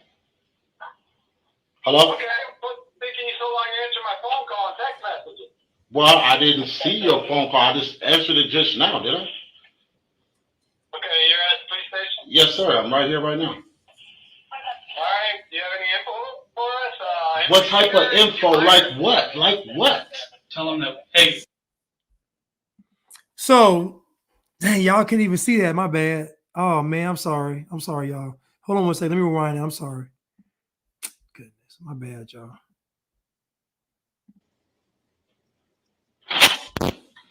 Harry, what's up, big dog? You didn't see your phone? No, I was calling the officer back. Yeah, I'm down. Okay. Hello? Okay, what's taking you so long to answer my phone call and text messages? Well, I didn't see your phone call. I just answered it just now, did I? Okay, you're at the police station? Yes, sir. I'm right here right now. All right, do you have any info for us? What type of info? Like what? Like what? tell them that, hey, Yeah, he's in the interview room right now. And hey, we're gonna interview with him. We got it. So, the police officer that was at the house in the apartment that was talking to him, you know that when he went into the apartment, Henry took off. So when that police officer was walking throughout the apartment with Andrea, Henry took off. This is 4 hours later. Think about this now. Henry took off. This is 4 hours later.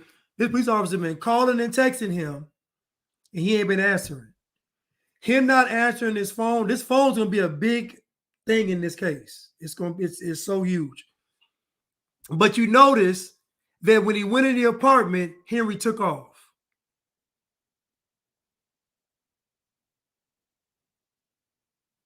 Now, why would Henry take off? I'll tell you why. Because he didn't know what Andrea was going to tell them. So he calls a police officer back like he ain't been calling him for 4 hours. And then the police officer says, do you have any information for us? In other words, you can come clean now. Because I know it's some foul play. Let's continue.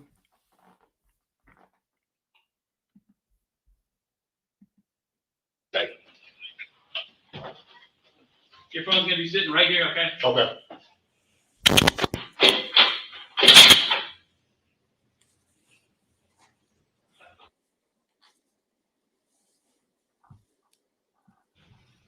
Watch this. Henry? Hey, what's up?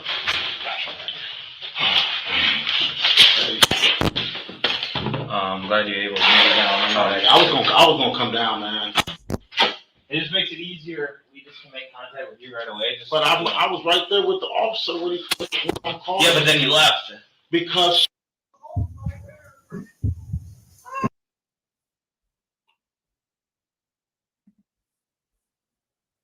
it was Aisha.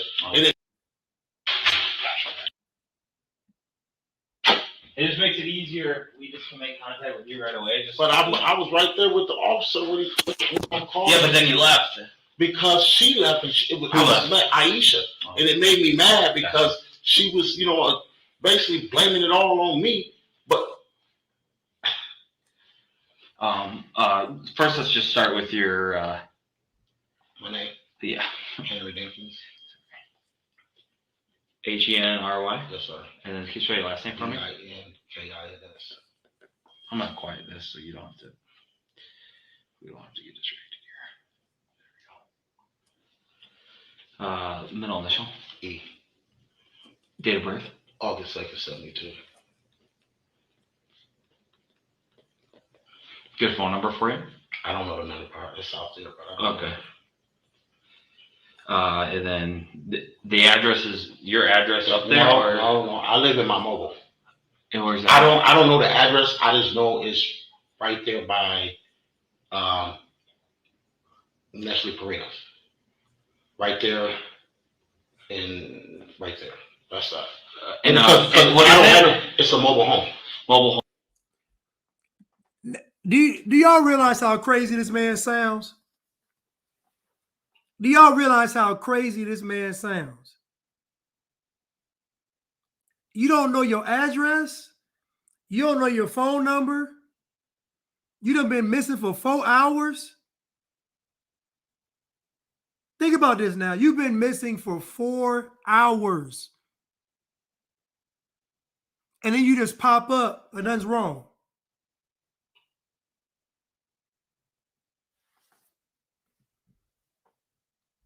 So, right, Prudence, he ain't even good at being dumb.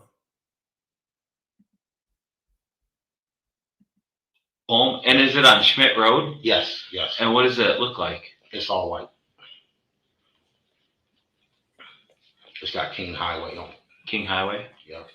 And say if I were to go on Rockingham. All you gotta do is go down, you will see them, on Schmidt, take a left on Schmidt Road. take the Smith Road, go down, and you will see the building. Okay. But I don't know the address on the building. That's what the officer was asking me, and I told him I didn't know it. Okay. And so do you have agreement with that building? Yes. To have your Yes. mobile home there? Okay. Yes.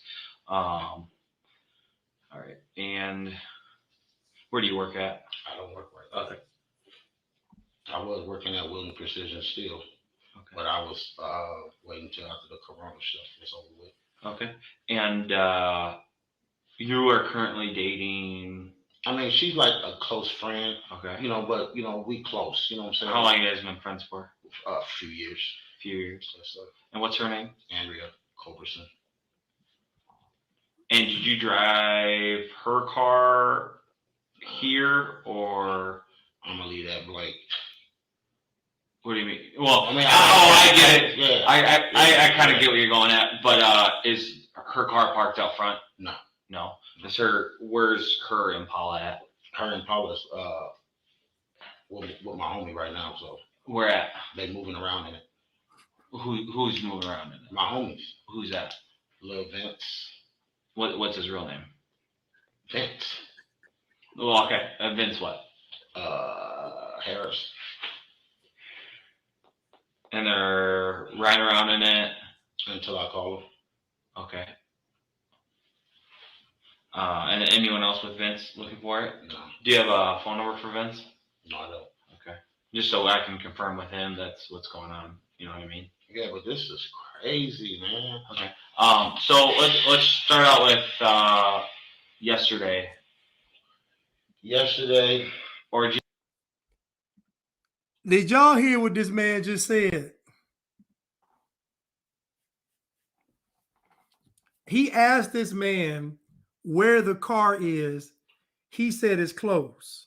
He said, Vince, now keep in mind, Vince is going to pop up throughout this whole trial, but nobody knows who Vince is. Kind of like how Desi Banks, when he does his little character, he talk about parlay, and nobody ever sees parlay. Nobody ever sees Lil Vince. But Lil Vince is involved in all kind of stuff going on.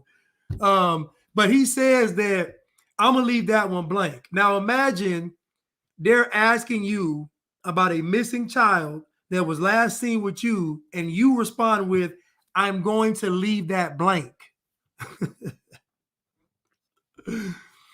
This man said, they're going to wait for me to call them. This is what he said. He said, they're waiting for me to call.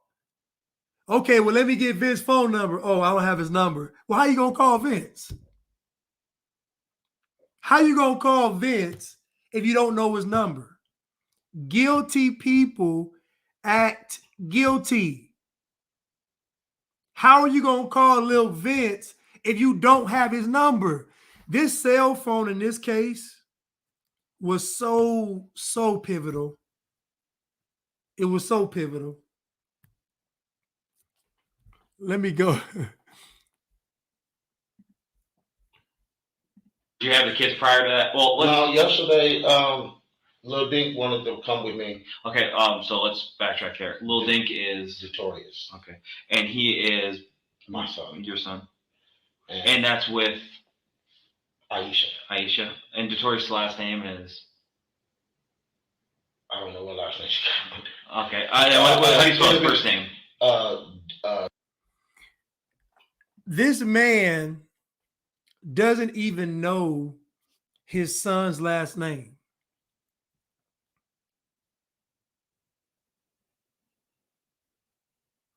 This man doesn't even know his son's last name, but yet he was granted unsupervised visitation.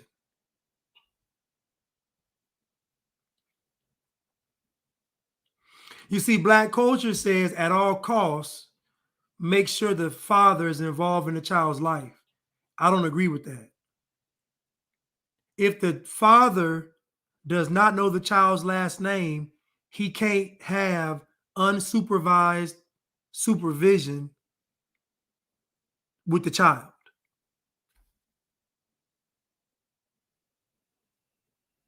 Or unsupervised visitation with the child. He doesn't know his son's last name. Let's continue.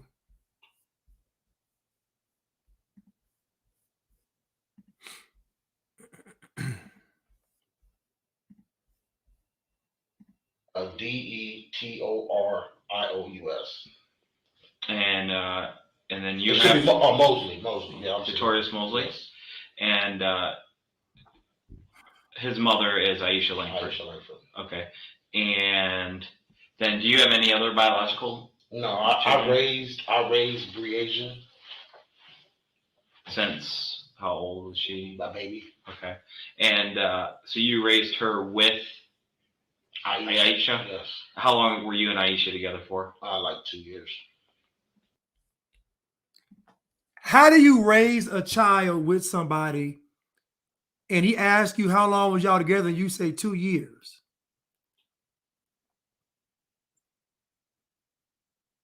He's going to say that he's been broken up with Aisha for 6 years. Breasia's only 10 years old. His son is 8. This man said, I raised Breasia. And me and her mom dated for 2 years. This is nuts.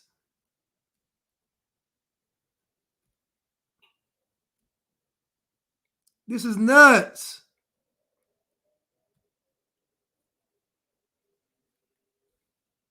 Black culture says that you have to have the father in the child's life. I disagree.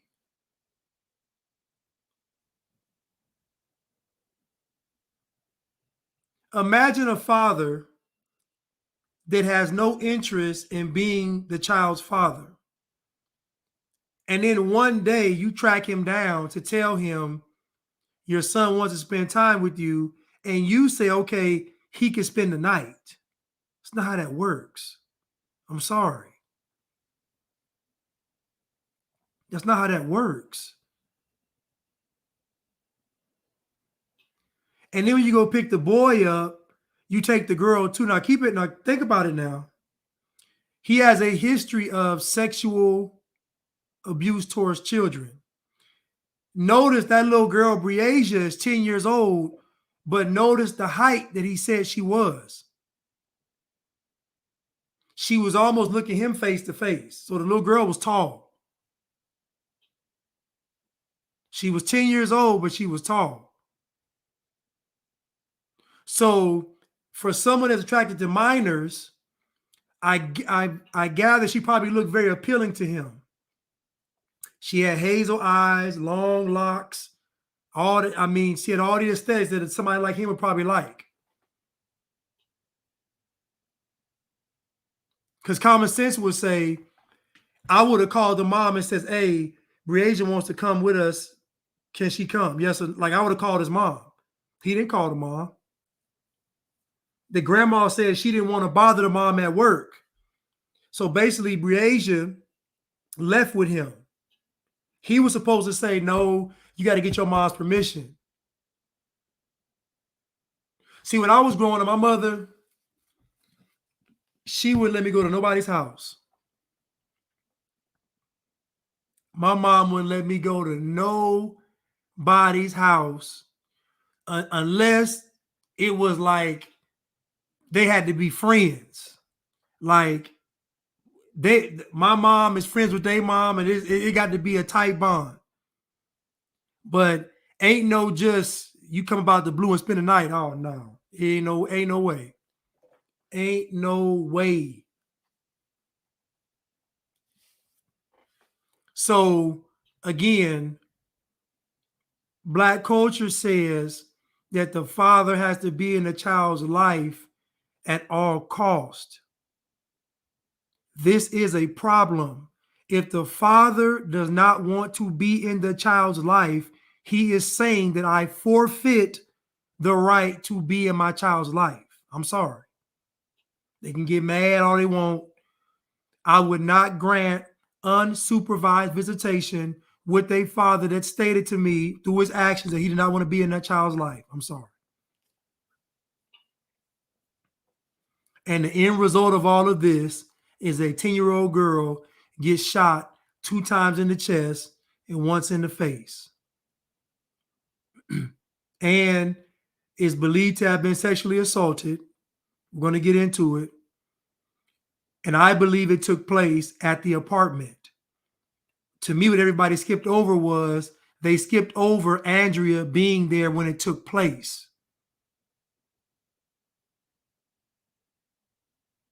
That's my theory.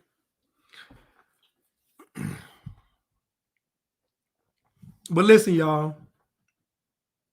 I love y'all. I think y'all were tuning in today. I'm gonna come back with this probably once a week, maybe twice a week. It's a really, I don't want to say it's a good case, but it's a really good case from a cultural standpoint, and how much Black children are neglected, not by the system, not by white folks, by Black people. Because Black people raise Black children through Black culture. And Black culture says you got to turn a blind eye to a lot of stuff. Even though the man is selling dope, if he's paying the rent, let him stay. That kind of stuff. And the girl, and Aisha already said that he was known for showing off. He was known for showing off. He was always flexing and stunting. Now, I believe that, and I'm talking about this, that he was upset with Breasia. And he was upset because she rejected him. And when I say she rejected him, she said, I'm going to tell. I'm telling.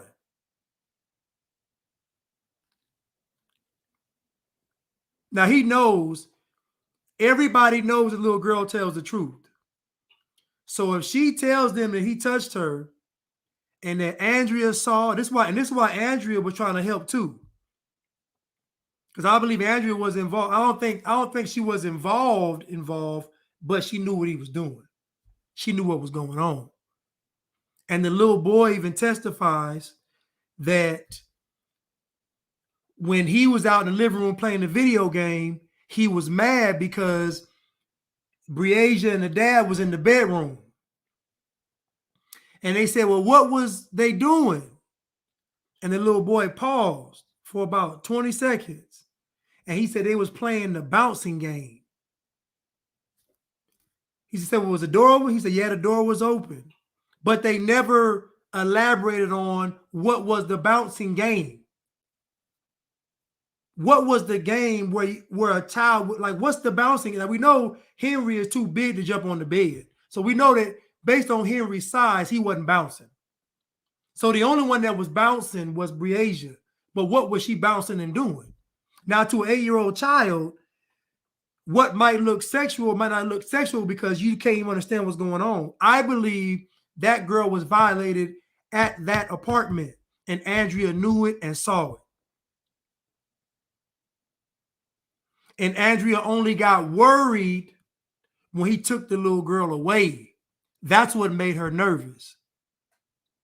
She was cool as long as he was there with her, but she knows if he leave with the girl, something's going to happen to the girl. I do not believe he left with that girl, took her to that RV, his mobile home, did something to her and brought her back. I don't believe that. I believe it all happened in the apartment. And then when he was leaving, The reason why that girl was standing out in front of that car was because she couldn't get in the car. She had to wait for him. And the reason why he went back into the apartment was to get her clothes, because he probably told her, I'm taking you home to your mother. Because the girl probably said, I want to go home. Everybody failed this child. Everybody failed this child. And many of you all have children. I don't, but I'm telling you now, it's better for you all to be overly cautious with your children, overly protective. It's better for you all to be overly skeptical of everybody around your child than for this to happen. Y'all should be examining everybody with a microscope. Because the moment you don't do it, stuff like this happens. It's a bunch of these black men, and I'm going to say it, it's a bunch of these black men that are pedophiles. They are. Most of your pimps that you see, most pimps get them girls at 11 and 12 years old. Most pimps pimp on young girls. So that means that most pimps are already messing with underage girls sexually. 11, 12, 13, yeah. So what I'm saying is a lot of black men will do this. All that king and queen, God and goddess stuff, I go ahead and sift past all that because I know what happens to these children in the black community. You ask the average black woman, has she been touched by a black man? She gonna say yeah.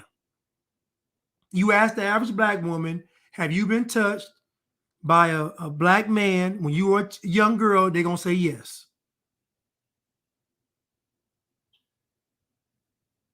This case right here is black culture coming to its head.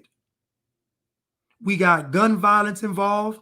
We got sexual assault involved. We got lying involved. We got kidnapping involved. We got absentee fathers involved. We got baby mamas involved. We got ride or die girlfriends involved. We got criminal. We got every aspect of black culture involved in this case. And the only shining light around this case was the white folks. We're going to get into it. Was the white people. The white folks were the only shining bright lights around this case, as far as the outside. Inside the case was a little boy, because he was very instrumental in the case and him getting convicted. No, it's not going on now. He just got convicted a couple of weeks ago.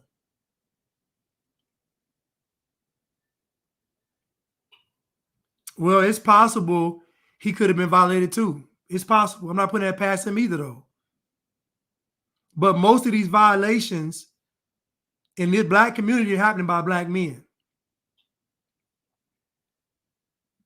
Even R. Kelly said the candy man, R. Kelly said he was molested by his sister, but also the little guy that sold the candy.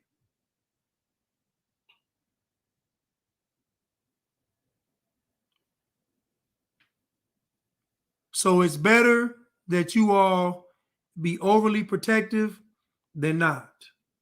Because at least overly protective means your child's going to be safe. You know, but this story is of Breasia Taylor and Henry Dinkins. Once you type those in on YouTube or whatever, all kind of stuff will come up.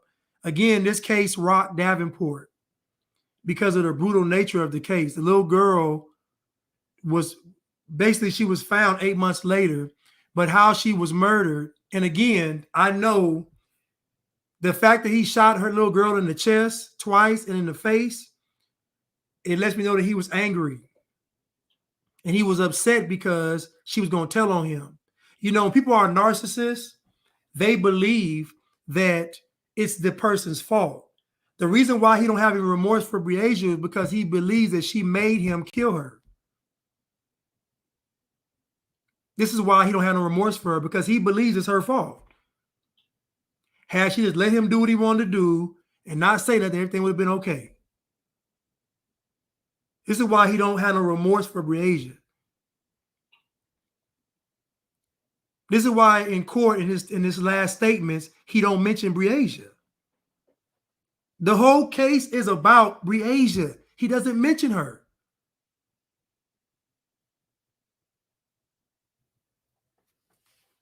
He shot that girl 2 times in the chest and 1 time in the face.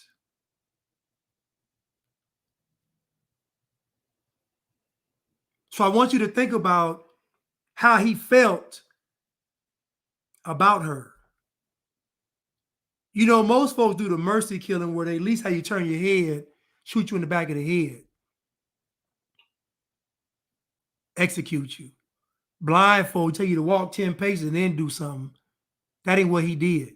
He shot that girl face to face, looking at her twice in the chest and once in the face. 10 years old. So I know he was very upset with her. Very angry that she rejected him. I'm telling my mom and my grandma. Matter of fact, I'm telling everybody.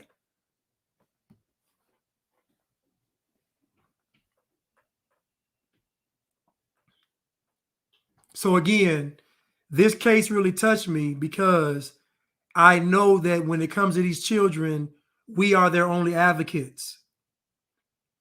They don't have the mind. We are their only advocates. Without us, they screwed. There's always a predator waiting. There's always somebody waiting to take advantage of a child. They're always waiting for us to slip up, not the child waiting for us to slip up. I take this very serious. Do not play with these children. It's better for y'all to be overly cautious than it is for you all to let the child slip through the cracks. No, you cannot spend time with your son without supervision. I'm sorry. You don't get to just walk into his life and then spend the night. I don't know what you got going on. You ain't working. You involved in all kind of crime. I don't know what you doing. I don't know what you're doing. But it's hard to do that when you got 3 baby daddies. That means you make poor decisions. You make bad decisions. Bad behavior leads to bad decisions, which leads to death. And I feel for the mother. I'm about to go. But I feel for the mother because you're going to hear her talk, but I couldn't imagine the amount of guilt that she has. The fact that she let her daughter go. And she even went to the apartment to drop off the clothes. I'm going to let y'all listen to her say it. It's so tragic. They found the body in the marsh where he took the son to. But the next time I play this, I'm going to play more of the details involved. I just wanted to start from the end of him talking to the body cam, to the interrogation, so I can give you all a foundation of the actual case. And keep in mind that he did not want to take the stand. He did not want a jury, and he did not want to present any evidence. Let me go through these super stickers real quick. Thank you so much, P. Dot, for the super sticker. Thank you so much. Thank you, Stimulated Student, for the super sticker. I appreciate it. Thank you so much. Cruz Mitchell, thank you so much. Always supporting. Thank you so much. Rena Bina, I am very grateful for the man of God has blessed you to be. You are absolutely walking your purpose. Thank you so much, Rena Bina. Thank you so much for the super sticker and the kind words. Listen, y'all, I love y'all, and I thank y'all so much for tuning in. I'll be back with this probably on Saturday. I'll talk about the evidence, but again, remember, they added over 900 exhibits. Over 900 exhibits in this case. We're talking about camera footage, a lot of information. They were so detailed in this because they're going to make sure that this guy got convicted. This rocked Davenport. Thank you, Miss Reed, for the super sticker. Thank you so much. This rocked Davenport. I watch these cases all the time, and it's just disgusting when folks say that these white folks don't care about these black children. It's a lie. I'm gonna show you the police chief when they find the girl. Man, this thing had the police chief choking up. This thing had the judge choking up because of how it's just horrible. Think about how evil it is for your son to want you to be in his life. You took that precious thing, the son saying, Mom, I want to see my dad. And you take that. When I tell y'all this rocked this city, it rocked it. It's crazy, man. But listen, y'all, Davenport, Iowa. So this is about 2 hours from Chicago, 2 hours from Sioux Falls, and I think like 2 hours and something from St. Louis. So they right like in the center of, you know, these kind of little major cities. But it's just horrible, man. But listen,